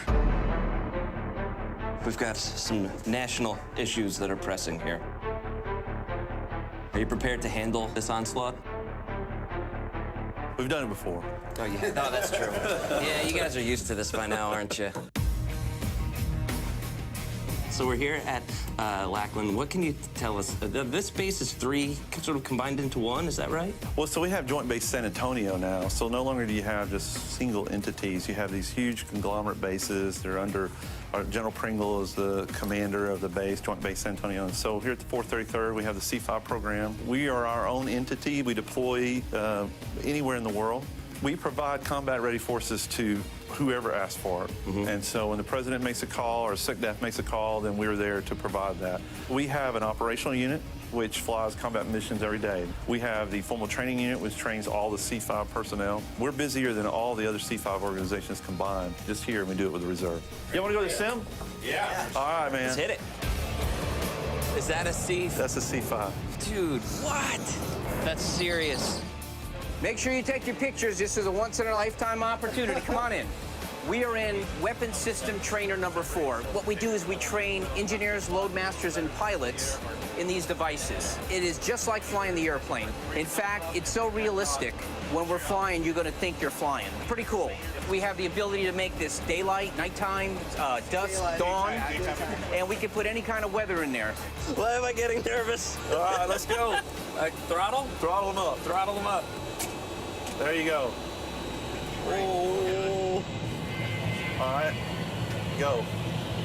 So you pull back. There you go. Holy. All right, now we're gonna go heading select, and it's gonna make you turn. So go left. If you look out your window, you can see San Antonio. See it off the left, behind you? How many people does it take to fly that plane that day? So you'll need 2 pilots, 2 flight engineers, and at a minimum, 2 loadmasters. Oh, yeah, there we go. There's downtown. Oh, I've seen that sort of Space Needle thing. Tower of America. Tower of America, thank you. Space Needle thing. Hey, if you're going to be in San Antonio, man, I got to figure this out. America. I got to figure this out. If we're flying longer duty days, then we'll have an additional pilot as a safety observer, additional crew members in the loadmaster section and all that, handle passengers and cargo and that kind of stuff. Bank angle. Obstacle. Oh, boy. Are you hearing these warnings? Pull up. Are you hearing? Pull up. Do they have a blood pressure monitor on this thing? Because it's like, mine's through the roof right now.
We have an explosive I-Team report coming up. Explosive I-Team report. Paulie says, you got to be sworn to secrecy. I said I will until I tell the national audience exactly what that I-Team report is. This program brought to you by Mercedes-AMG. Be prepared for whatever comes your way. It's the all-new GT four-door coupe because life is a race. Visit your local dealership for a test drive today.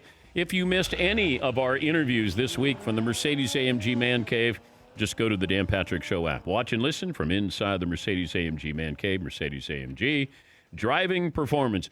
I saw this story yesterday. Bryan Cranston and Aaron Paul, the stars of Breaking Bad, are donating 30% of proceeds of all online sales from their tequila. It's called Dos Hombres, and that'll benefit the COVID-19 relief funds, in particular in the United States Bartenders Guild, I believe, through May 1st. Did I get that right, Brian?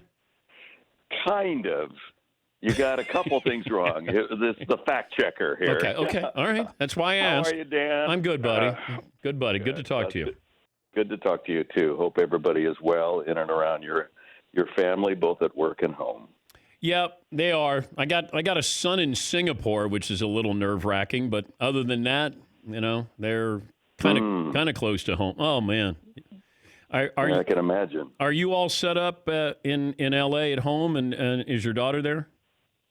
Yeah, our daughter owns her own house from doing so well in her young acting career that she lives about 2 miles from us. So it's been it's a nice little walk to go visit her. And looking over the fence, she's self-quarantined, and we're not able to associate with her, so we don't want to take any chances. So, are you so bored that you're watching Malcolm in the Middle or Breaking Bad or any of your movies? I take umbrage to that statement, young man, that I would have to be bored in order to watch those two fantastic series. Yeah, but most actors don't do that. Most actors, and you're one of the great actors of our generation. I didn't think, like, I can't imagine De Niro sitting around watching Taxi Driver. No. I would, but I don't think he would. Okay, what would you watch, Breaking Bad or Malcolm in the Middle, if you had to pick between a show to watch? Depends on my mood, sir. Sometimes if I'm down, I want to have a comedy. If I need to get serious, I'll watch Breaking Bad. But been watching Tiger King. That thing is ridiculous. We went through it in 2 days.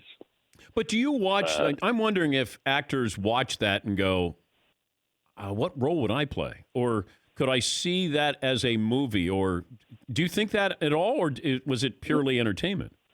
It was just purely entertainment to me, and then all of a sudden it became real because apparently, and this is a scoop, they're going to do the movie version of this at some point, and I'm thinking, wow. I don't know if that would work.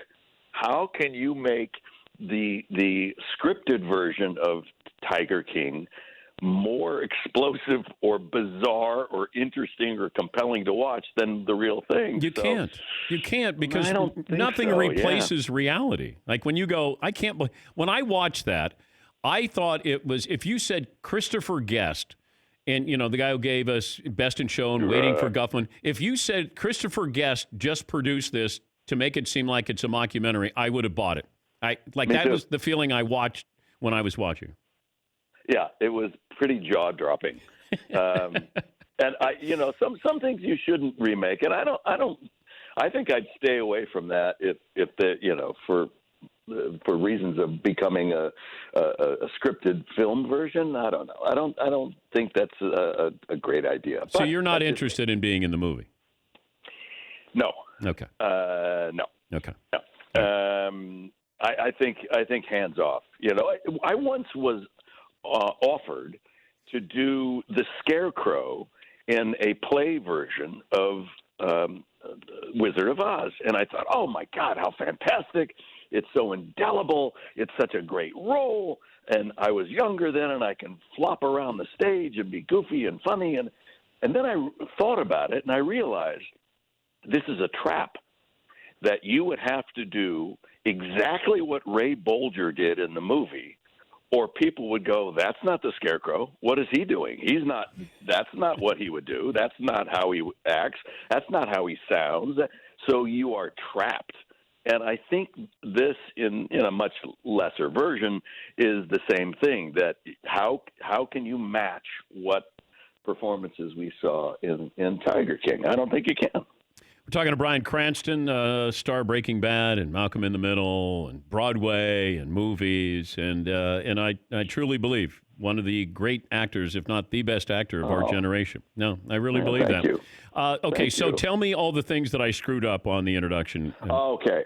So Dos Hombres is a mezcal. It's not a tequila. Oh. It's a mezcal. Now, all tequilas are mezcals, but not all mezcals are tequilas. How should I drink Dos Hombres?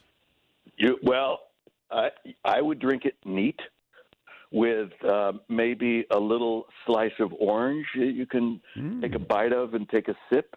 Okay. That's great. It goes great with any kind of fruit juice, primarily tangerine juice or mango or pineapple.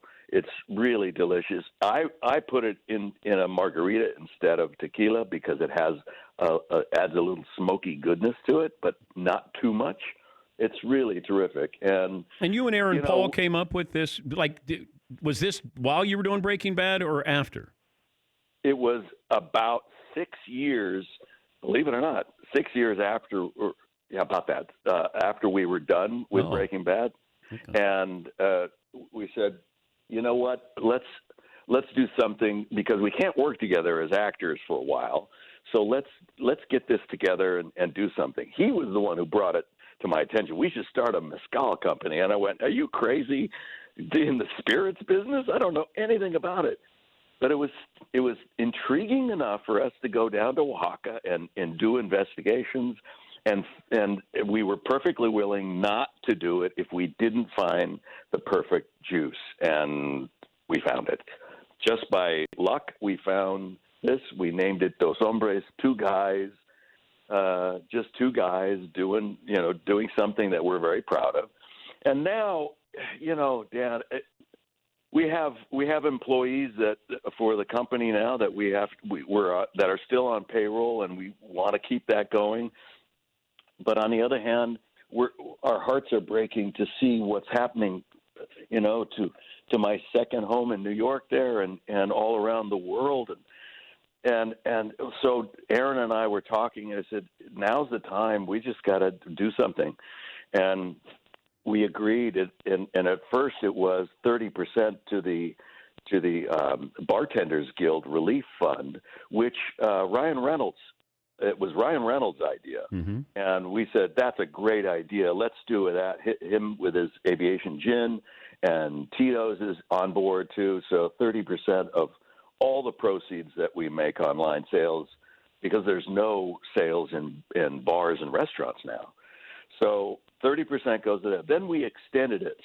From now until May 5th, Cinco de Mezcal, we call it, we are giving 100% of the proceeds. Everything above our basic costs is going to 3 different causes. One, still going to the Bartenders Relief Guild.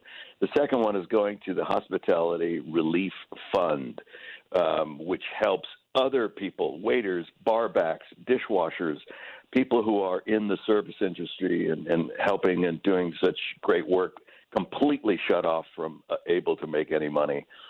And the last thing is the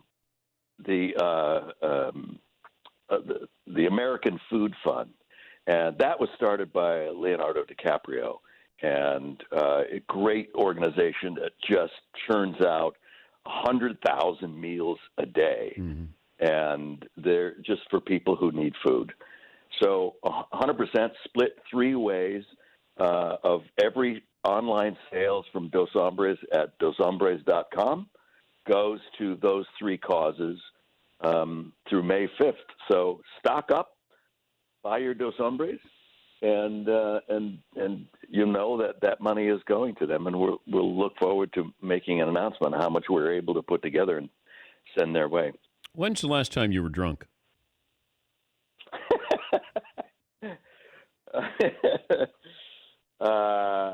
God, it's been a long time, maybe 20 years. When's the last time you had to act drunk in a role? Oh, maybe 20 days ago. Yeah. Wait, are you working now? I just, we had to shut down. I'm doing a limited series in New Orleans called Your Honor for Showtime, and we shut down about 4 weeks ago now. And we have still a couple more episodes of that to finish before we're all wrapped up and in the can. So at some point we're going to go back down to New Orleans and finish that. But yeah, it's just, and that's another cause that came to my attention is all of our crew being completely shut down as well. I mean, there's so many people who are hurting right now, and I can't. I'd be lying if I said I wasn't thinking about how fortunate I have been in my career and and that I'm financially secure, and it's time to help those who aren't, man. That's It's great. really time to step up. Do you have a man cave at the house? I have my office, which is in dark, deep redwood. Lots of wood, lots and lots of wood. There's some metal in there too, some trophies and things that we shoved in there because we're not showy people, so we don't want to put it out in the other parts of the house. So I kind of shove them on shelves there, and I got my comfy chair. I got my TV, and I'm jonesing now because we're like, it's so weird to wake up and look at the feeds of the sports outlets and go, nothing going on today. I know. And all you're reading is, on this day, 25 years ago. It's like, oh, enough. Hey, I've made a show out of that every day based off of that.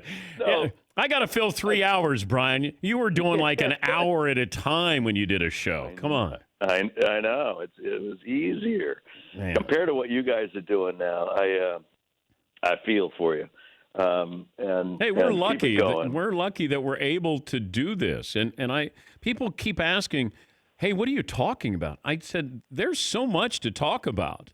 It's just, it's not games, but then it forces you to be creative in what are you going to talk about and who are you going to have on. It's like I can have you on and I can have Hank Aaron on and Jack Nicklaus on all in the same week. And it works because that's the show. But you're also interesting people, and that's what I try to point out. If we have somebody on, hopefully you'll buy into, you trust me, that we have somebody that you'll be interested in. And like Nicholas, I've won the Masters before, and like Aaron, I've hit over 500 home runs. So that's the tie-in. Yeah. That's how it connects. One of the great athletes of all time, and a pretty good actor.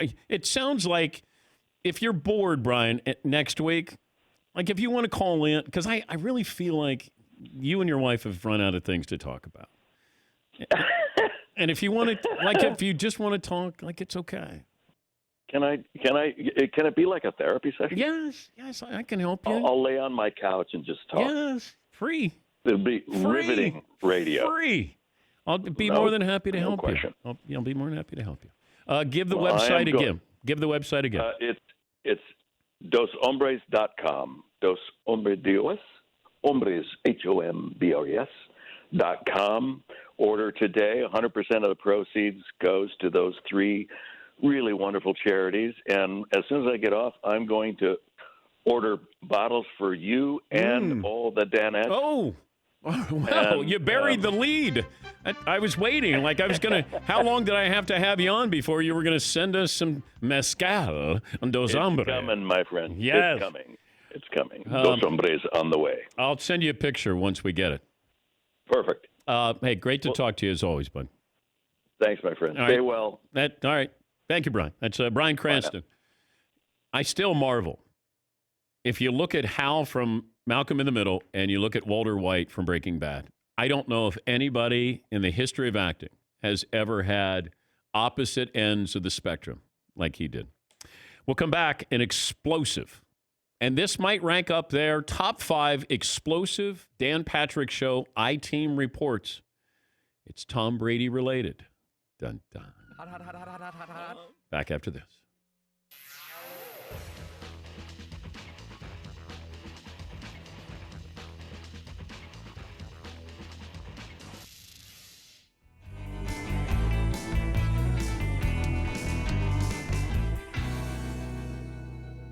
Every guy needs their local pub, right? For us in Milford, it's the 7 C's.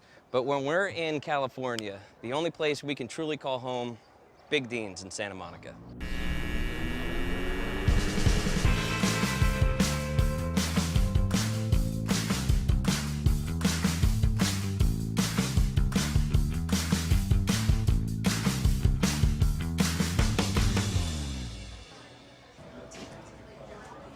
Hey, bro.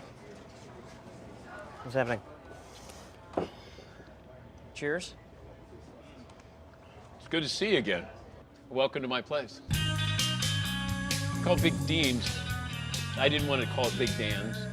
Well, but the E is silent in Dean. People don't know that your name is actually D-E-A-N. Yeah. The first time you took me here was back at the mothership. That's where all the fans from Nebraska were here, and they're like, "Hey, Dan Patrick, oh my God!" That's when they thought you were my son. Yeah. And that's what was funny. They're like, "We're sorry to take you away from your father." and yeah. And you played along with it. You're going, "It's okay. I'm it's used okay. to it. You I mean, can this is kind of what it is. He's Dan Patrick. Spend as much time with him as you want." He didn't care. Like, this is what it is. It's not just like getting the time with him. Yeah. And the lady says to me, "So what's your name?" And I said, "Patrick." And she's like, "Your name is Patrick? And then we got tattoos. Oh, yeah, there's tattoos. You're not supposed to have anything to drink before you get a tattoo. Accurate. Yeah. Thank God I had something to drink before I got a tattoo. That was rough. I think you went back-to-back days tattoos. And that was a heavy-handed tattoo order. If you weren't This little there, lady. If you weren't there, I would have walked out. I would have, I'm going, oh my God, does this hurt? It's this little lady, heavy as hell on your arm. I think Jason, stabbed, not as deep as she did. Yeah. I'm okay, it's good. A lot of memories, though. What I loved about this place is that it's in a touristy area, but there's such a local vibe to it. Mm-hmm. And I sat at the bar, came in by myself one time, and I had a burger, and the next thing I know, it's just locals behind me. And they just started talking, and then I realized that that's the vibe that I love, that it wasn't, there were people who came in from out of state, but the fact that you had locals who came here, and the burger is one of the best burgers I ever had. And the beer on tap, friendly people. Mary Frances was bartender, and she's one of my favorite people. TJ running the place. It's changed a little bit, but the vibe has not changed at all. How do you do that in the shadow of the Santa Monica Pier, which is such a tourist destination? Like you said, I mean, it's an iconic spot that everybody goes to, but you still pull off that locals vibe. Is that the staff? Is that... It feels like there's a lot of repeat customers because of the burger, the people who were, the wait staff, the people who've been working here. I've been coming here for over 20 years. Yeah. I know who I'm going to see. I know what I'm going to get. The burger's great. The beer's great. And, the vibe is great. I feel like bars actually play a really important role in the history and development of the Dan Patrick Show post-Mothership. Well, the most important one was at the Seven Seas, which is right below our studio in Milford. And that's when we had to move out of my house, out of the attic. And I didn't have a place to go. I was worried I was going to have to say, I don't think we can do this anymore. Yeah. So I meet Paulie at the Seas. We're at the corner of the bar. It's Paulie and myself and the owner of the Seven Seas, Rich Smith. We start talking about we got to move out of the house. And he goes, I got a dance studio I hadn't been using 20 years upstairs. And I said, can we do whatever we want? He goes, yes. If we don't go to the Seas that day, if he's not there that day, I don't know where we go. So that's how important that day was. And just in case something else important happens, I try to go to the Seas every day of my life from now on. Yeah, right. Yeah. I tell my wife, hon, I've got to go to the Seas. I just have to. I don't know what else is going to happen. So, beer and wings. I feel like my plans are set for the rest of the afternoon. Yeah, what are you going to do? Right here? I'm going to drink a bunch more beers. Okay. All right. Do you want to grab them or Sure. No. This is how you do it here. Mary Frances!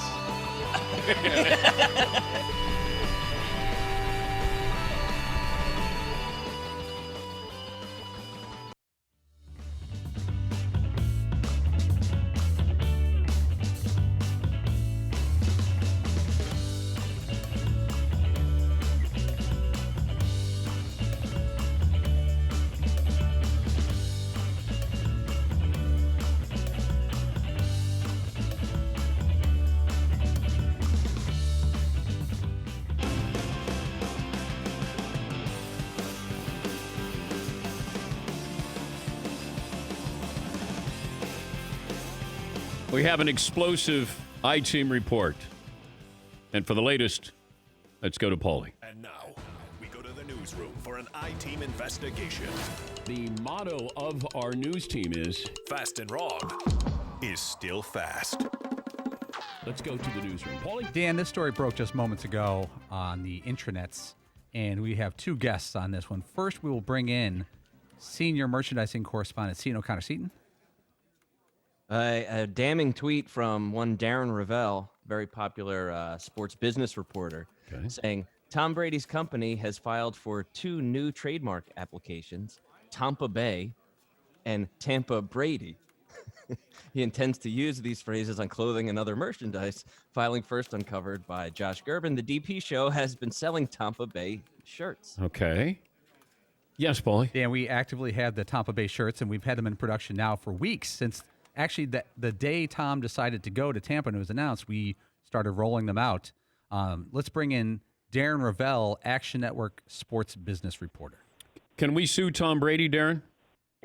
You can't, but I think you can continue selling the shirts, Dan. I am laughing right now because I can't believe he really drank. Come on.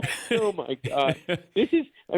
Tom Brady's, oh my God. Remember, in August of last year, he tried to trademark Tom Terrific, and that did not go well. But either he or his people are back. Oh my God. I thought it was a joke. I had to look it up myself. It's real. It's true. Now, can he sue us? No.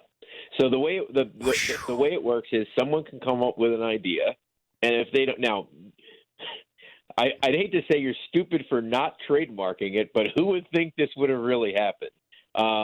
But yes, so you can freely sell it. He can, if he gets the trademark, which will take probably 3 to 6 months potentially. Then he can give you a cease and desist. But that'd be nice. That'd be nice. Yeah, wouldn't that be great? Yes. That's really good content. Then you can frame it. Then you can ask him to sign it. Could be good. Could be good. What would you advise us to do, Darren? I would advise you to, try to sell some to Brady. Like bring him in as a partner. You want the first editions? You don't even have to make them. No, I'd say, hey, listen, this is him. Now, how did this come out on the day he went to Tampa? Like that, you guys actually turned it into shirts. How did this happen? We were doing mock headlines of Brady going there, and then we joked that it was so easy. We threw out Tampa Bay right away, and then Tampa Brady, and then I go, let's make T-shirts. And then Seton got a hold of our merchandise guy, and then we started, putting it in. Now, can we reveal how our current sales brisk? Where are they coming from? What part of is it all Florida people buying that, or do we know? We got to get a breakdown. We just got to. Seton, do you have any information? We're worldwide here. Right. Yeah, but do you have any information? Tom Brady is an international brand. So are the sales from all over the place, all 50 states and 221 countries, basically. That's what we're hoping. Thus far, right, yes. Right. Make sure you stay on this story for us, Darren. If you need comment, we're available. I will. You should try to. Maybe you guys should try to sue Tom. I don't think it'd be successful, but it'd be a great story. Thank you, Darren. That's Darren Ravel, Action Network sports business reporter. Yes, Eaton. What makes this so great is that Tampa Bay is so stupid. It's the easiest idea. Just so dumb. I know. And he's actually trying to trademark it. I know. And I know. That there could actually be some type of legal battle over Tampa Bay is just beyond hilarious to me. God, this is good. This is going to be good for sales. We're going to just sell a lot of these. Yeah. If you'd like a Tampa Bay T-shirt, go to danpatrick.com. Paulie's got the shirt on today. Oh, my God. This is awesome. Awesome. It'd be great if he sued us. And a cease and desist, I'd be happy with that. As long as he signs the cease and desist.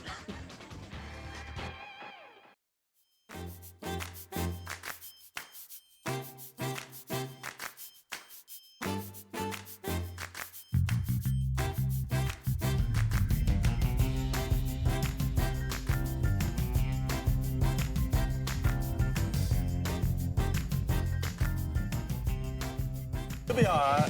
How far can the plane go? I mean, I guess depending on what it's carrying. Right, so you go far enough away from home that you can't get in the car and drive back. Yeah. Right. See, you don't know what the pilots do up front of their airliner, you know? Yeah, right. You're just happy in the back getting your peanuts. Yeah, no, I'm a little annoyed that the cart hasn't come around yet. I'm like, what's taking so long? A routine mission would be 130, 140,000 pounds of cargo, probably 73 passengers plus the crew, and you're going, from the East Coast direct Turkey. And of course, it's air refuelable, so that means that you don't have to land it. So about the longest flight I've ever done on one is about 19 and a half hours, and that's a long time in a tube, I'll tell you. Where do you want to go next? How about Vegas? Wow, this is wild. Look at it even says Mandalay Bay. That's so funny. Mandalay Bay. There's a Grand, MGM Grand, Monte Carlo. Oh, dude, this is so rad. So that's the Vegas Strip. There we go. I've never seen it that way before. I was reading about it, and just like sort of the poundage that it can handle is something like almost 300,000 pounds or something like that of cargo. So the airplane empty is about 400,000. It can hold 332,000 pounds of gas. Gas? Gas. You want to try to air refuel? That'd be try to air refuel. Each wing is 111 feet long. All right, one hand on the throttle. Now you're flying AR. And it's probably, 50 feet wide at its widest, something like that. And all that is gas tank. Now, whatever you do, don't fall off and don't hit that guy, okay? Oh my God, I'm terrified. That's about 40-something thousand gallons. And that is a hero shot right there. You look at the camera right there. Yeah, hero shot. That's a hero shot. There you go, man. Have to watch your step. Oh, yeah. Yeah, good to be back. Good to be back, Bank Angle. Yeah. So the kind of missions then that you're doing, is it sort of like both combat and then just like in a supportive role? Like I said, everything weighs the same. Everything's set up. Oh yeah, it fits. Identical. Exactly the same. So the way we're really designed, and prior to 9/11, this is how it worked. About 80% of our flying was training capacity, and about 20% of that was actually flying task missions. During Katrina and Rita, we got called to evacuate people off the coast. So we would upload in the neighborhood of 300-something people just down in the cargo box sitting on their bottom to get them out of out of New Orleans, out of Beaumont. Since 9/11, it's completely shifted. You have operations in Syria and, of course, Afghanistan and Iraq. We did 17 missions for Harvey, Irma, and Maria. It's a very strenuous thing, but I will tell you that at the end of it all, the reward is amazing. I want to say it was a little over 2.5 million pounds of cargo into those places. If anybody doesn't know what they want to do in life and they want to get around a group of people that's going to make you be better, this is definitely the path to take.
Buckle up, boys. Time to go to work. Make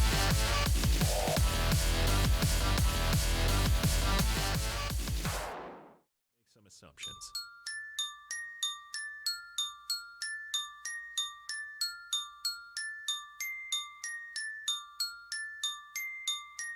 Welcome to the Dan Patrick Show. NFL teams think Cowboys have, quote, unfair draft advantage. Jerry and his son Stephen Jones get to be together in the same home on draft day. Bringing you the best in sports talk, no matter where you are. It feels like teams are building in excuses if they screw up their draft pick. Never would I ever think that somebody would say Jerry Jones and his son in the same room in their home is an unfair advantage. Well, being in your own home is one kind of an advantage. Jim Nantz, lead play-by-play voice of the Masters. Now, you know what I've done? I've shut myself out. I've locked myself out of my home. I was trying to go back to my office. Broadcasting live from the Mercedes Man Cave, this is Dan Patrick. Final hour on this Friday, a Meat Friday at that. We've got kielbasa on the Traeger, also some sauerkraut. Glad to have you on board. If you're just joining us, the great Al Michaels will stop by, and we'll check in with the former Oregon Duck quarterback Justin Herbert. He will join us coming up in a couple of minutes here. The Rams unloaded Brandon Cooks to the Texans and had to eat about $20 million in dead salary cap money. And the Texans picking up another wide receiver. So Will Fuller, they got Randall Cobb, and they got Brandon Cooks. Who needs DeAndre Hopkins, right? 877-3DP-SHOW, email address dp@danpatrick.com. We got a sale going on. This has been a wild day, all right? First of all, it's normally interesting, entertaining, different on this show. But we got our T-shirts in. We have Tampa Bay T-shirts that we made up. And we've had them for a while, and we decided to create them. When Tom went to Tampa, we immediately came up with mock headlines. And, you know, Paulie goes, hey, I'm going to take the most obvious one so Fritzy can't take it. And he came up with Tampa Bay. And I said, oh, let's go. Let's start with the T-shirts there. Well, we started the production. We started, it's gorgeous. Paulie's got it on today, so we got Tampa Bay. And all of a sudden, we get a tweet from Darren Ravel, sports business reporter for the Action Network, and Paulie goes, we might be in trouble here. And I go, what do you mean? He goes, it has to do with Tom Brady. I go, I didn't do anything. So give me the tweet, let the audience know, and then I'll tell you what we're going. This is how we're going to respond. A couple different reports, but Tom Brady's company has filed 2 new trademark applications, Tampa Bay and Tampa Brady. He intends to use the phrases on clothing and other merchandise. And he's done this before in his career. He did Tom Terrific, but he actually didn't do the merchandise, but he grabbed the trademarks. Okay. I think we should have a pre-lawsuit sale on Tampa Bay, that if you go to danpatrick.com, pick up your T-shirt, get them before we're sued by Tom Brady.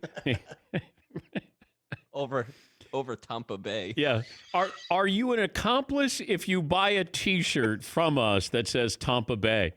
I just heard from our guy, by the way. Sales are up. So, that's great. So our guy Jeremy, who helps us with these T-shirts, Tampa Bay. Yes, Todd. So everyone that buys one could potentially be brought into court as a witness to explain what they're doing or what they shouldn't be doing? Maybe. Yeah, Paulie. I've got the actual United States Patent and Trademark Office link. The word mark is Tampa Brady or Tampa Bay. He's getting both of them. Okay. He filed on April 6, 2020 for these. T&B Capital Management, Inc. is going to get these they're out of Boston. So it doesn't say how long the process takes, but it'll take at least a week. Maybe I could get a cease and desist. Does anybody ever get a cease? Is it always a desist in there too? Anybody get a desist? It's always that order too. Maybe I'll get a cease and desist from Tom. I got to find somebody at the patent office. You're not rattled, are you? We're good. A little bit. I could either be in business with Tom Brady or I could be out of business because of Tom Brady. You said he was going to make an impact in Tampa. Remember you said? I told you I love my Buccaneers, but I might get sued for loving them so much. All right, let me get a couple of phone calls, and then we'll talk with Justin Herbert of the Oregon Ducks. Mo in Arizona. Hello, Mo. Hey, guys. How's it going? Good. Just want to say, man, I love the show, man. You guys keep me going throughout the day. I'd be going crazy right now if it wasn't for you guys. Sources say someone close to Tom Brady who might know him says he knows someone who might watch your show, man. I think you got something on those shirts. Okay. All right. Well, thank you, Mo. I appreciate that. Matt in Oregon. Hey, Matt, what do you have for me? Hey, how's it going? I think it's Matt in South Carolina. Oh, okay. Let me blame it on Marvin. That's close enough. Yeah. All right. So, but what's up, DP? You kind of touched on it earlier in the week, talking about like how these pro sports commissioners setting a date back. They really don't know, and we were kind of proven correct about that last night with Dana White. Yeah. I mean, it wasn't his decision, but that's going back to new normal. My theory for golf is that they can still put out great content that would have millions of views without being normal. They can do, like, they all live in Jupiter, Florida. Just get them on a one-on-one bracket, set it up. You could do this in like a week. There's more professional golfers in Jupiter, Florida than there is the rest of the world combined. Give the winner of the bracket $5 million, 16 golfers, 32, electronic cameras like you talked about. Whatever we have to do, we could do it. I guarantee you these guys are already playing with each other anyway because public golf courses are still open down there. Not that they're playing public, but it's figure out a way to monetize it, and it would be incredible. Ratings would be through the roof, and everyone would watch it. well, thank you, Matt. Yeah, I said I thought golf might be the first sport to come back from the standpoint of you have social distancing already. There's a caddy. There'll be somebody who is. You don't even have to have somebody who's carrying the scores for each golfer. Each twosome. You don't have to have that because that's for the gallery. You don't need that. I have the caddies. You have twosomes, and the cameras can be remote controlled. Our cameras here are remote controlled. You don't have to have rules official. Okay, you have a rules official, but you're only calling in that rules official when you need them. Do you have to have a rules official with every foursome out there? But yeah, I think you could do that, and you could do a made-for-TV event. Absolutely. He's Justin Herbert. He is the Oregon Ducks quarterback and expected to go pretty high in the draft. He joins us on the program. Official height and weight, Justin. 6'6", 236. Now, it's not 6'5.5", and then you round it up in the program? No, it's actually, I think I grew a couple inches these past couple of years, so I think it's an official 6'6". Okay. Because there was a while there where we looked at if you were over 6'5", then we questioned that maybe people were too tall to be a quarterback. Have you heard that before? I actually haven't. I got asked that one time, but not too often. Where are you going to be on draft night? I'll be in Eugene, Oregon, at my house. Who else is going to be there? My family will be there, and I think we've got pretty strict rules about no more than 10 people here. So I think maybe my grandparents or we'll figure it out here soon. And you get takeout, and then you have a little bit of a celebration. You don't have to wait that long to hear your name, which is good. Fingers crossed. All right. What have can you tell fact from fiction? Who's telling you the truth? Like who really wants you? Like trying to sort all this stuff out that's pretty heady stuff even for grown-ups, let alone a 22-year-old. It's pretty tough, and especially going through this for the first time. It's new territory for me. So all that I'm doing, all I'm focusing on is doing my best and getting better. And whatever happens. I don't really have control over the situation. So just going to do my best and figure things out when they come. Okay, if I said right now your best guess of who would be drafting you is who? I don't even know. Just to feel. You have in your head. You probably go, man. I think they like me a lot. At this point, I think it's too tough to tell. It's tough, and especially I've never really gone through this whole situation before, so I've tried to stay out of guesses and these projections and things like that. So just focus on what I can't control, and that's my attitude and what I'm doing, working out and stuff. That's the right answer, by the way. That's the right answer. Yes. Because you don't want to say, you know what, I think the Chargers really love me. And then all of a sudden the Dolphins draft you or the other way around. You want to make sure you stay neutral, and I'll give you an A+. But by the way, you won the William Campbell Trophy. That's the academic Heisman. I want to know what the trophy looks like. It looked like a guy punting the ball, I think. Wait, is he holding a book or like? I mean, you got a punting trophy? Yeah, so he's got both hands in the air, just like he punted the ball, one leg up, and so it's not really what I expected. But it's a pretty cool trophy, though. Did you even know that there was a academic Heisman? I did actually. I think Christian Wilkins won it the year before, and so I think I kind of had an idea about it, and some people brought it up and said, maybe you could win this. So we kind of had a fingers crossed, and fortunate that it worked out. What's your major? It was biology, but I switched it to general science, so it was more flexible with my schedule. Biology sounds a little tougher. I get it. You wanted to ease up, senior year, mail it in, get some good grades, win the Heisman, academic Heisman. I'm right there with you. That's why I got into communications. Exactly. Was there ever a uniform that you said, I don't think this looks good? I would say maybe the duck. We wore it in 2016, and we wore orange socks. And I had never really been a Beaver fan, and I think orange kind of went against our color schematic. So I think that one was kind of questionable. But I guess people really liked it, and everyone thought it looked good. So I guess I didn't complain too much. Yeah, but how did orange get in there? I think that's Puddles. Our mascot, his feet are orange, and so that's kind of how they did it. There are a lot of people who did like that uniform, but I kept looking at the orange going, you're Oregon and Oregon State, you can't have Oregon State in there. Yeah, that's exactly what I thought too. Yeah. We're talking to Justin Herbert, the Oregon quarterback here. Where do you work out now?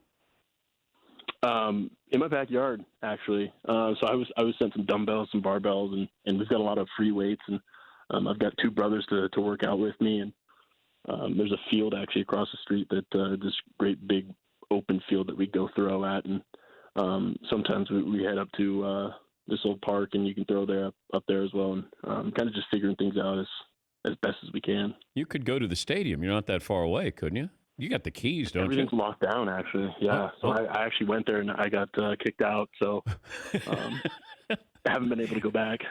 Wait. Did you say, do you know who I am? Did you have your jersey on? Like I'm the academic Heisman winner. No, I was just throwing with my brothers, and they said, new rules in Oregon, and I didn't want to fight it. So we took off and went and worked out somewhere else. Favorite team growing up was who in the NFL? It's kind of tough being from Eugene. You're in no man's land, aren't you? Yeah, a lot of West Coast teams. So you got the 49ers, the Eagles, or not the Eagles, the Seahawks.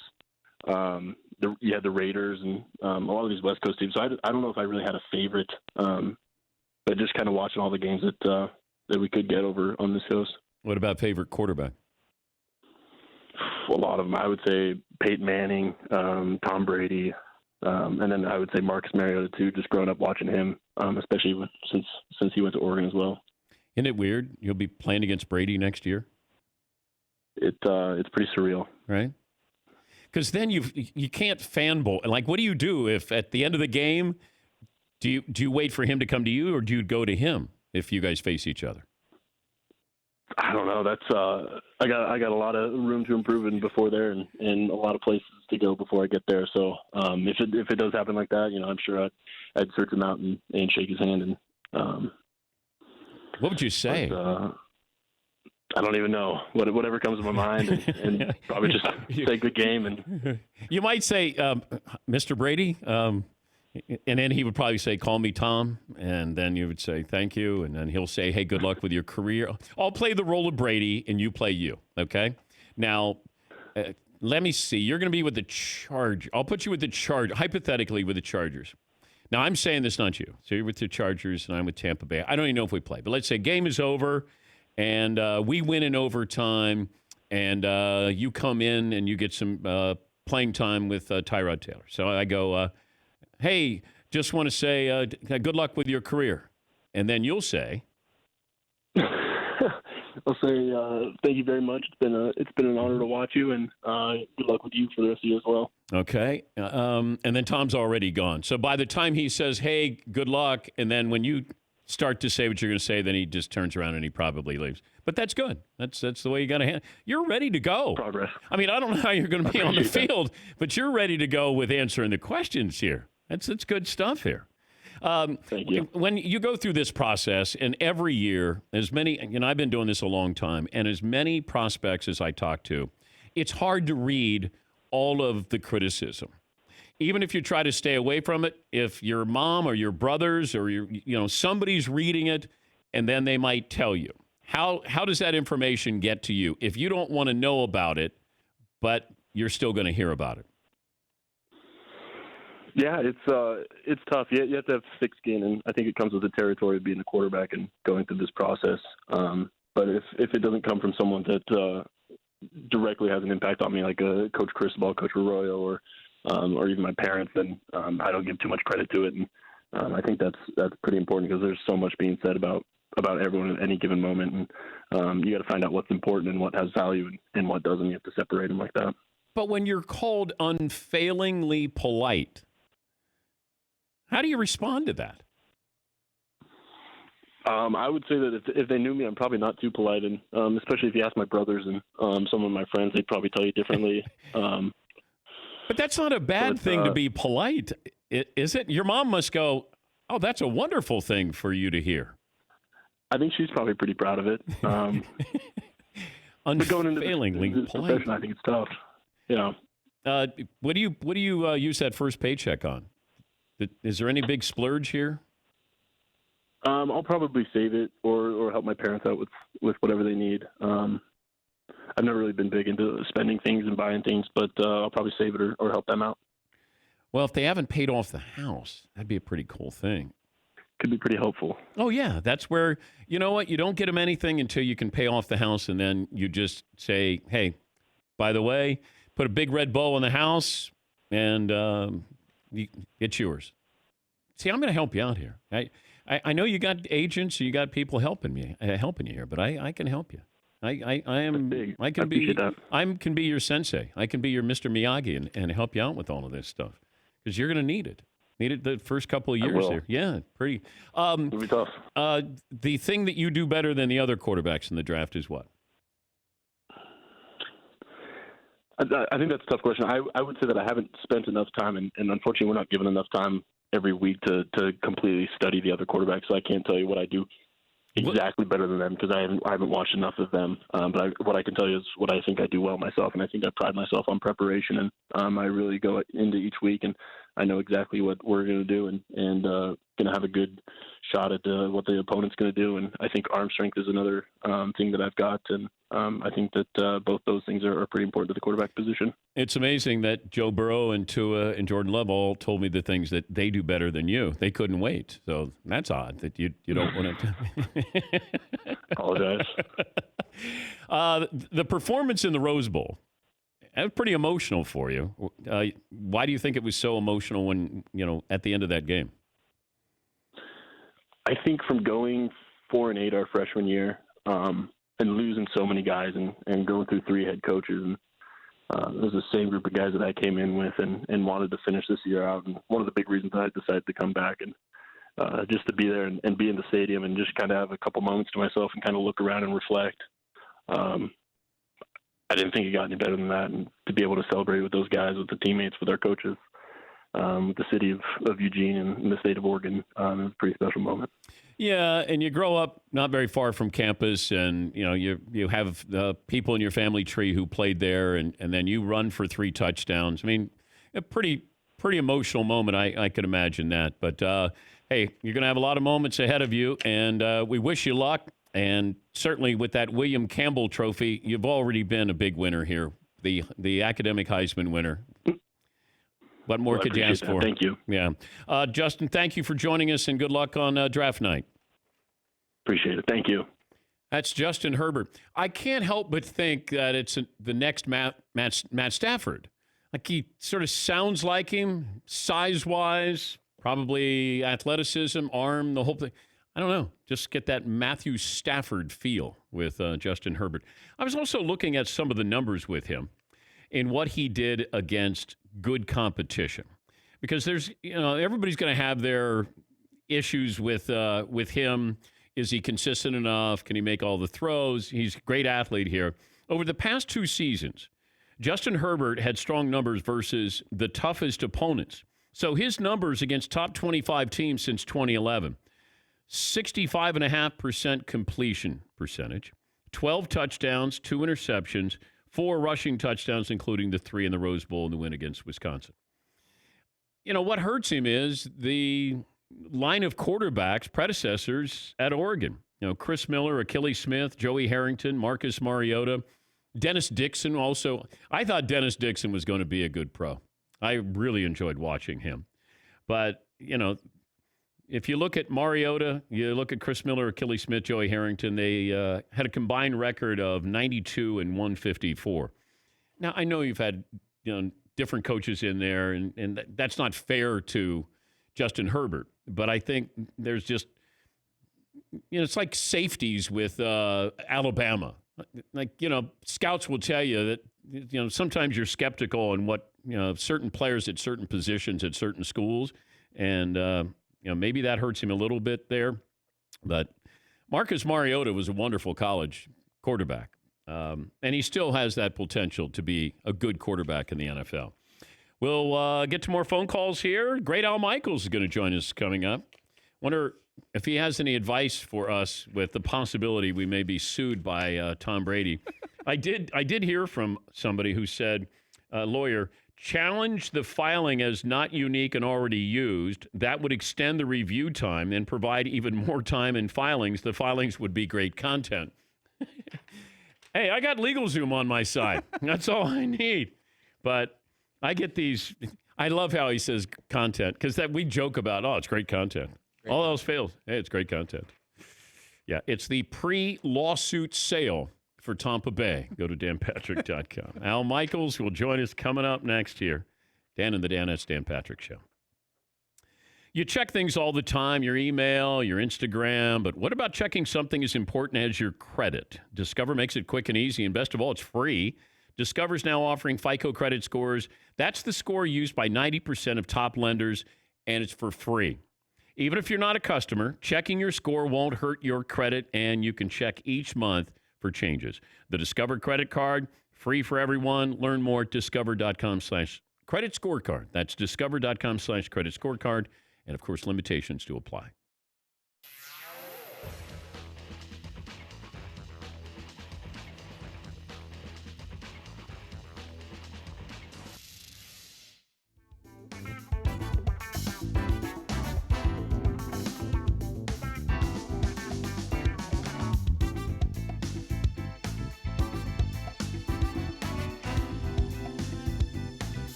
How's it going? I'm here with my new friend James at the Cowboy Dance Hall in San Antonio. He's going to be teaching me some Texas two-step, and James is going to show me how to get it done and woo the cowgirls. Todd, we're going to bring Michelle out so you can dance with her as opposed to dancing with me. I mean, I'm a good-looking guy, You're but a I'm handsome sure man. You probably want to dance with a lady. I would like to do that. Michelle, come on out, and we'll get you started. My dance partner, Michelle Wilt, she's been helping me out for a couple of years as well. So. Okay, but now if she takes my hat, that means something significant might happen. I can't be a part of that, but I've been known to hear if a girl takes your hat. She's got some kind of doctor muscular boyfriend. In Texas, if she takes the hat. Oh Don't take the hat. Uh-oh. Oh, my God. I got to Now go. what? I'm out. You guys have a good one.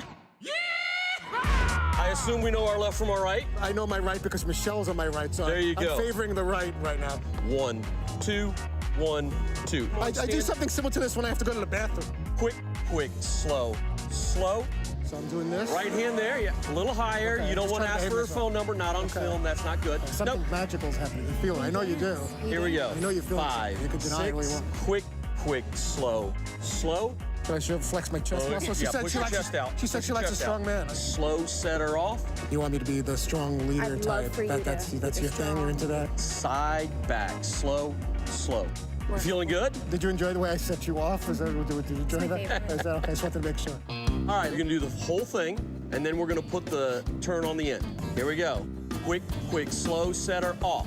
Side, back, slow. Raise the hand. Turn, turn, slow, slow. Pick her up and closed, slow. I don't want to do something weird. I just did. I know that last step was wrong. I went with the moment. I felt that. I don't know if she appreciated it. You did great, man. You did great. Dip, a little dipping. Yeah, a little dip there. So get your leg Don't out tell there this like doctor this. guy, because I don't need a black eye. Thanks, Kyle. Flight home tomorrow to Connecticut. I'm having such a great day.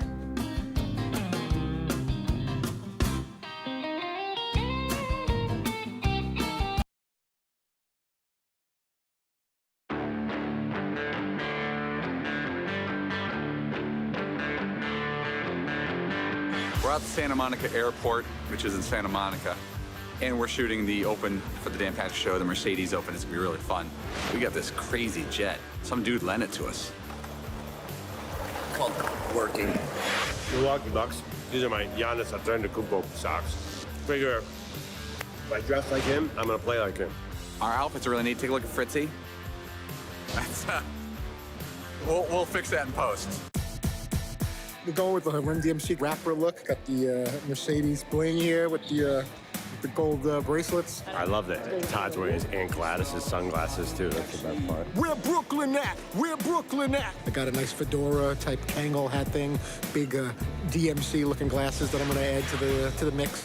Oh, just want to snuggle up with you. Should be kind of funny. Ready, and camera, and Dan.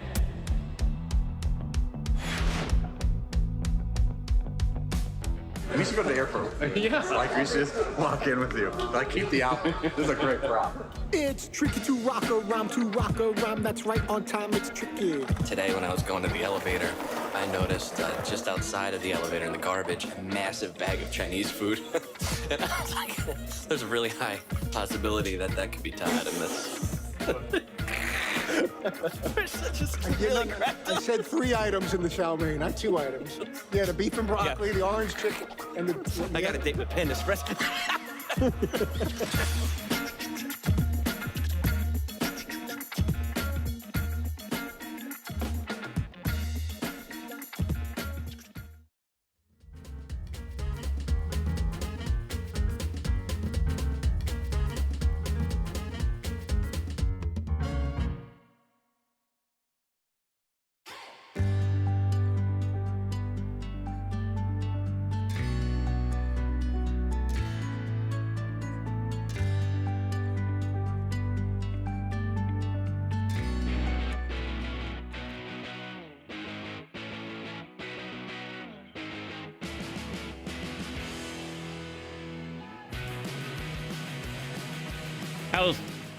How's this for a nice welcome to the Traegerhood?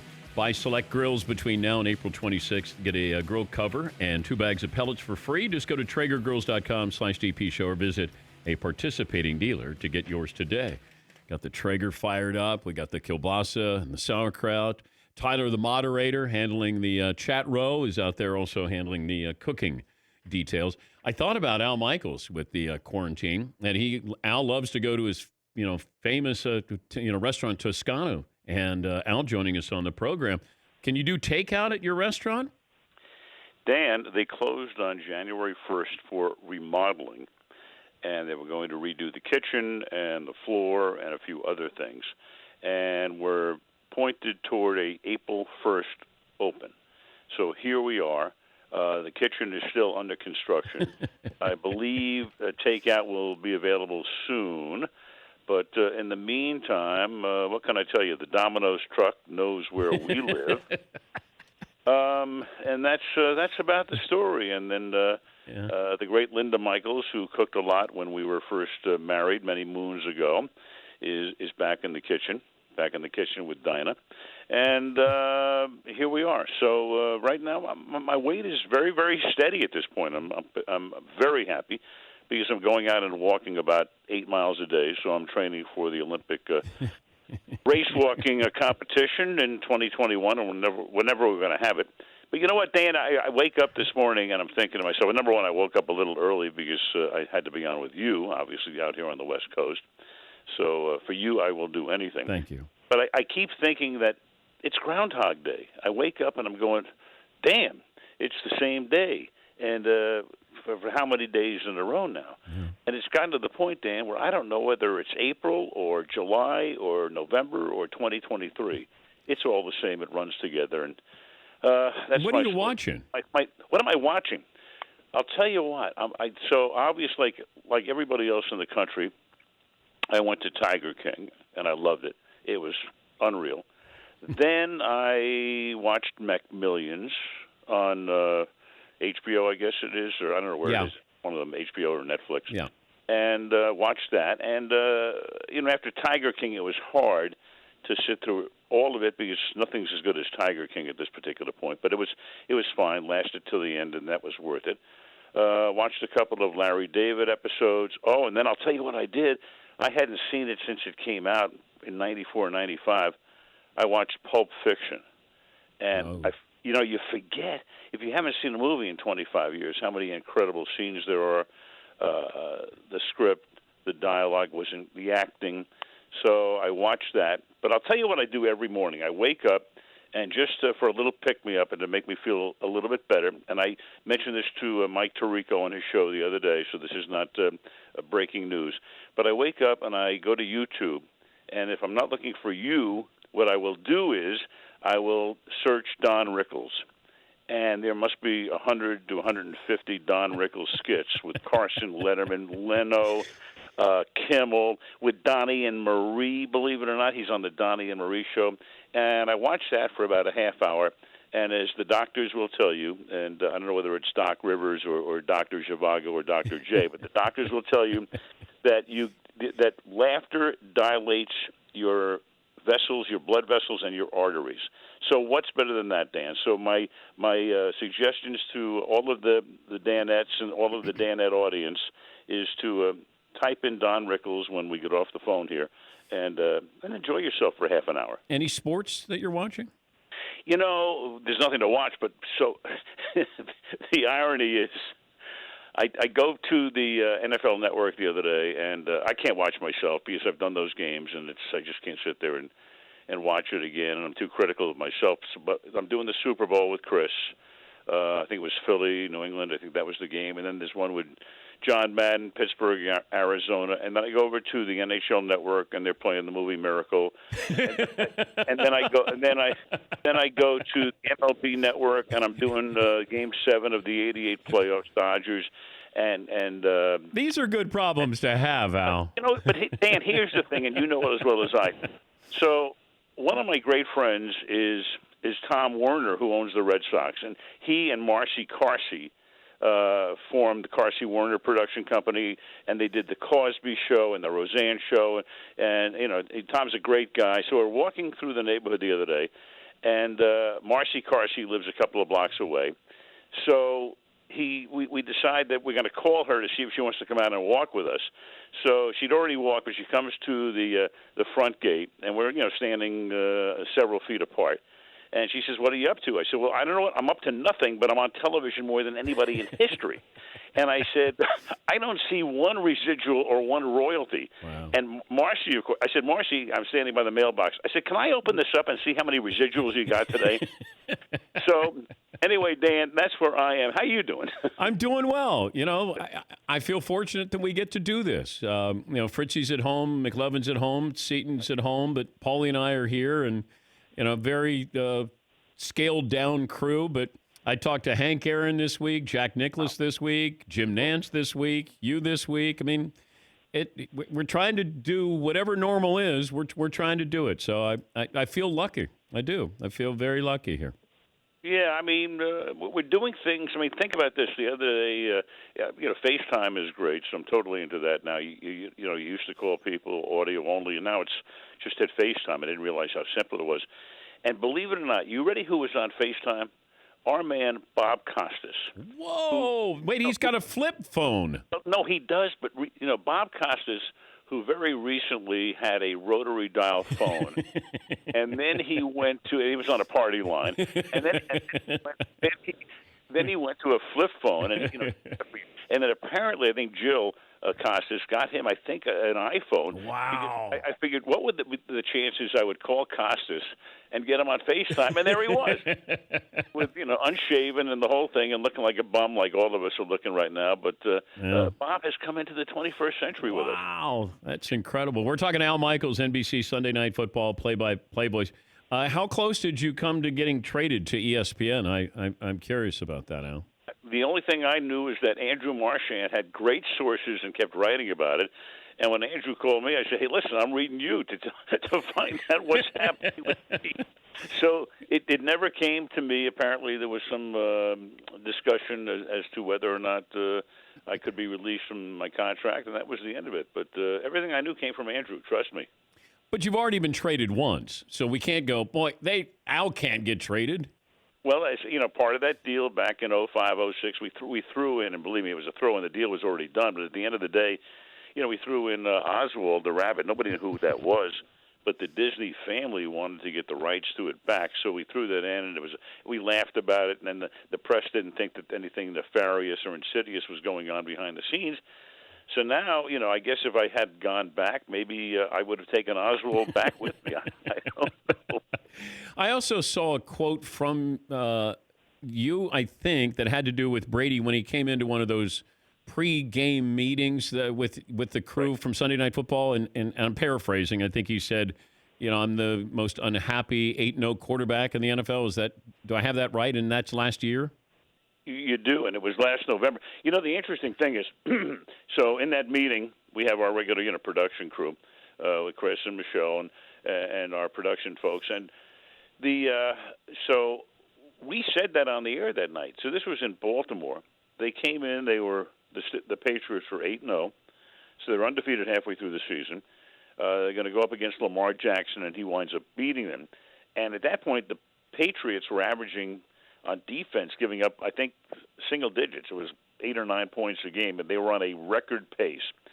And Brady comes into the meeting, and he basically says at one point, I'm the most unhappy 8-0 quarterback in football.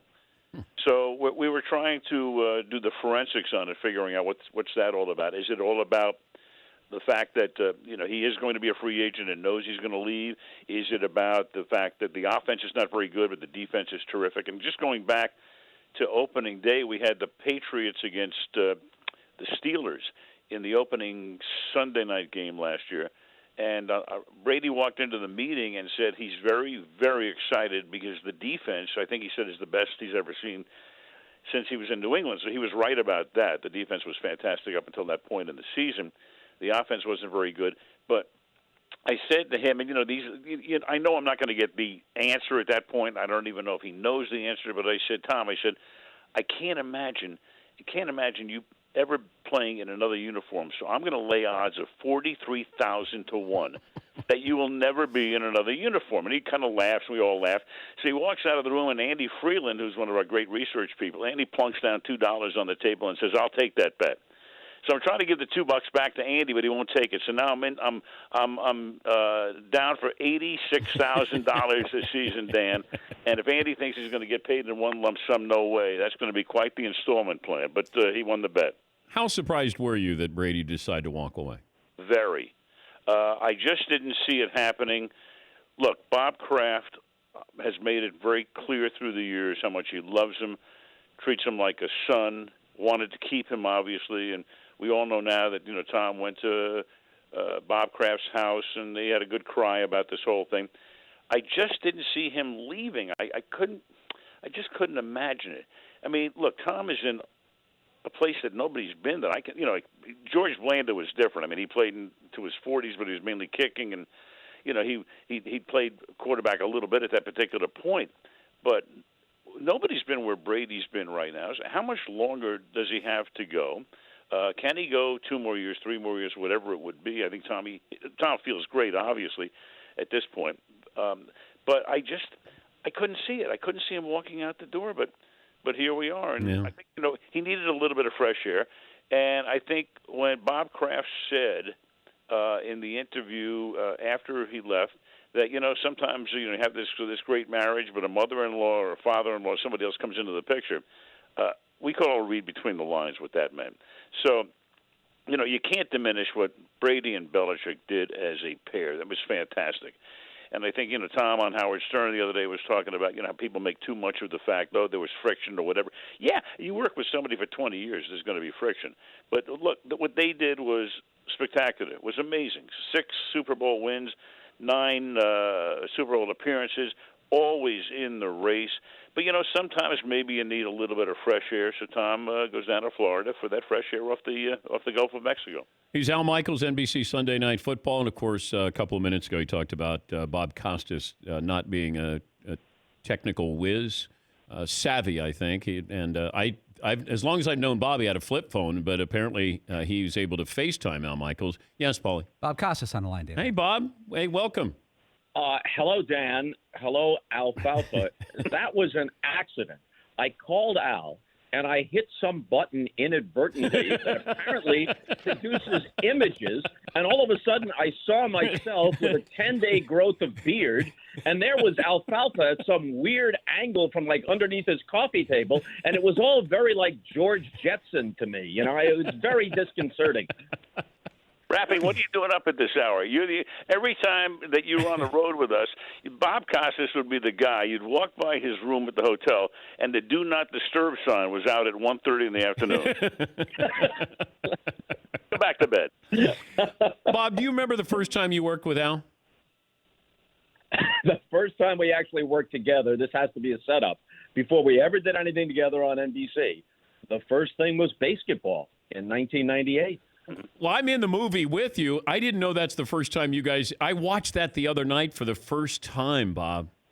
Yep. I never watched it all the way through. I was like, and plus you can't watch it with the kids. So I'm going, oh boy. But yeah, you guys were quite a pair there, quite a tandem. We didn't see, Al will attest to this, we didn't see you, we didn't see Reggie Jackson, we didn't see Kareem, we didn't see Robert Vaughn or Yasmin Bleeth or Ernest Borgnine, none of them. We were the last day of shooting, it was just the two of us. It started out as a lark, and then when they broke and we started to look at some of the dailies, Al looks at me and says, what have we done? Mm-hmm. We've ended our careers. But you know what? It turns out, in retrospect, it's like Pootie Tang, which is another cult classic that I proudly starred in. You think it's a disaster, but then as time goes by, it takes on a certain cult classic of appreciation, and you realize that inadvertently you did a good thing. But the deal is this, and Bob, I don't know if you heard the fact that I was talking about, Marcy Carsey and she and Tom Werner, getting like $18 gazillion worth of residuals, and we get nothing. We get nothing for appearing on the MLB Network and NFL Network and ESPN Classic, but we do get residuals from that, and baby, that's a joy. You get to the mailbox every couple of months, and here's a residual from basketball, and it's $1.63 after tax. Yeah, no. Bob, before I let both of you guys go, what are you watching? Yeah. I'm watching some MLB Network, the classic games. They've responded pretty quickly. Al Kaline passed away the other day, and they showed Games 6 and 7 of the 1968 World Series, the only World Series that he's played in. I check the NBA Network. Chris Collinsworth's A Football Life was on the NFL Network the other day. I hadn't seen that before. Maybe it was the first run. And then I'm watching a lot of news, and I'm reading, not just newspapers or stuff online. I'm actually getting to a lot of books that are on the shelf that I hadn't gotten to before. That's great. Great to talk to both of you guys, and hope you're well. Look forward to actually hearing, new games from you, Al, since all of your, archival games are bothering you. Poor Al. He turns on the baseball network. He's got a game. The NFL network. He's got a game. Boo-hoo, Al. And then the NBA Network, where I'm doing but Doc Rivers and I are doing the game with Derek Fisher scores with 4/10 of a second to go. So hey, Dan, do we get residuals for this show? Yes, you do. Okay. Yes, you do. You're going to get $8 each. Beautiful. Yes, $8. I'll buy Bob a razor. Hey, listen, I owe Andy Freeland $86,000, so whatever you want to send to me, I'm happy. Thank you, guys. Great to talk to you. All right, Dan. Bob Costas, Al Michaels. Close up shop after this.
Oh, I had one last night. I had one of those you gave me last night. Heady topper. Yeah, I brought these back for Paulie. We had a great week. Great week. Everyone, all the other guys too. Yes. Yeah, to the other Danettes who aren't here to have a beer and also some bratwurst and No sauerkraut. We're eating it and drinking it for them. Yes, we are. Not in spite of them. I had Tyler, the moderator, come up with a fire. It's 55 degrees, partly cloudy. It's pretty good. Man.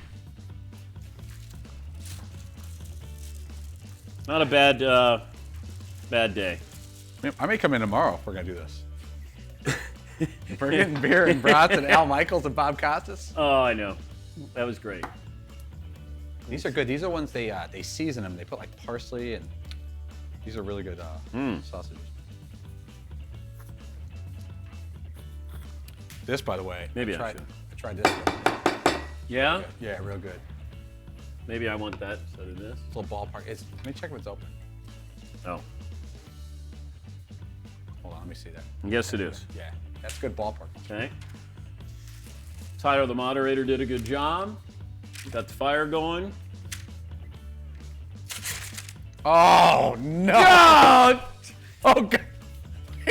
I can't. I was going to do the 5-second rule. Shake it off. Damn it, I almost did it again. Shoot. Maybe it's okay. We got enough. Maybe Penny will come out. What a day. What a day.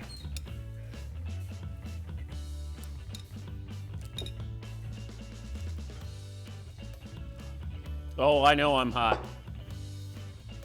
Tyler, you're going to have to get that.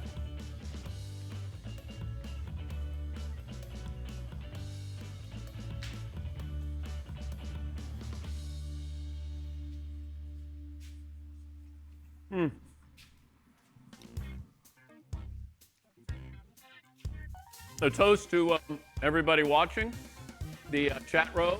Thank you for all your support.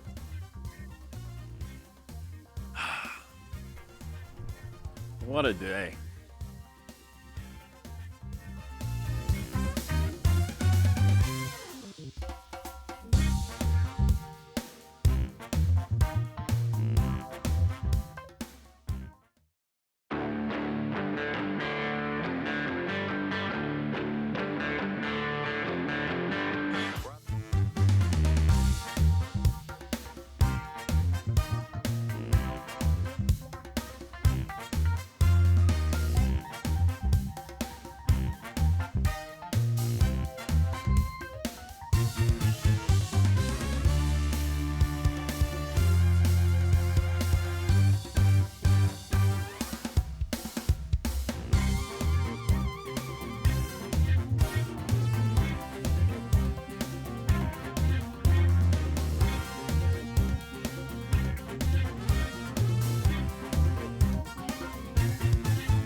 Close-up shop on this Friday. We lost one of the great songwriters in folk music, country music, music history. John Prine passed away at the age of 73.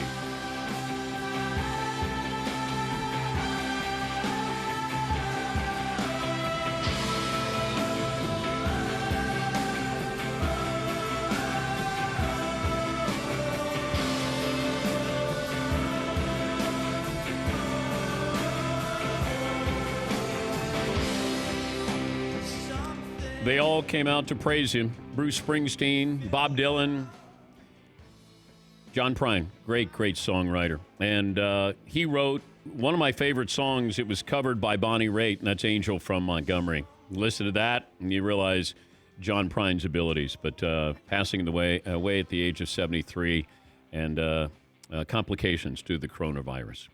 Been a great show. Thanks for everybody taking part in this. Great guest. We had a great week. We really did. And hopefully we make an impact on your life in a positive way, whatever it is. That's what we're here for. You know, whether it's facing a lawsuit for Tom Brady, you know, we're willing to do that because it's all about content. By the way, we had our great moment of the week, and it sounded like this with Jim Nantz. Friends, welcome to Thursday at the Masters. Our hearts and thoughts go out to all of you, and I'm being very serious. This has been the most fascinating time for any of us in our lives, and we're going to get through this together, one step at a time. Stay safe, stay home, stay healthy. God bless you all on this Holy Week, and we'll look forward to seeing you in November. So that was Jim Nantz in his golf applause. Jim was, we got more? Jim was in his office, and then he went into his backyard, and he has the speakers out there, and he has a par 3. And I thought if he put on the Augusta music, because he usually does that when you're out there hitting wedges. And he got out there, couldn't turn on the music, and then he got locked out of his house. Discover Moment of the Week. Get your free credit scorecard today, even if you're not a Discover customer. It includes your FICO credit score, and checking your scorecard won't hurt your credit. Learn more at discover.com/credit scorecard. Limitations do apply. Final results of the poll question, McLovin. Will teams either regret not drafting Tua or regret drafting him? 64% say they'll regret drafting him. The Traeger came through. We have brats and sauerkraut. We have beer. We actually cracked a beer. I did. I cracked a beer. Paulie goes, let's have a beer. I said, all right, well, we got to wait 15 minutes. He goes, no, now. Can we have a beer? I go, all right. So we cracked a beer. The brat is great. Sausage, great. Sauerkraut. Todd, great job there. McLovin, Seaton, and Tyler, the moderator, all the boys in the back, Alan, Marvin, Rob, of course, the big German, and Dylan. Thank you guys for coming in and making this possible every single day. Fritzy, what did you learn today? Once trademarked, we can potentially get a cease and desist order from Tom Brady's lawyers if we keep selling Tampa Bay T-shirts. Yeah, we haven't heard yet from Tom Brady's camp, but I'm guessing we will hear from them since he's filed for the trademark and we've already come out with the Tampa Bay T-shirts. McLovin, what did you learn today? America's greatest broadcasters all sound a little bit bored at home. Yeah, they do. Seaton O'Connor. We're on to the lawsuit. Oh. Paulie, what did you learn? New documentary, Tom versus Time versus the Dan Patrick Show. Oh, we're in trouble. Have a safe weekend. Be smart, be safe, and we'll talk to you again on Monday. Seaton, Paulie, Fritzy, McLovin, yours truly. This has been the Dan Patrick Show.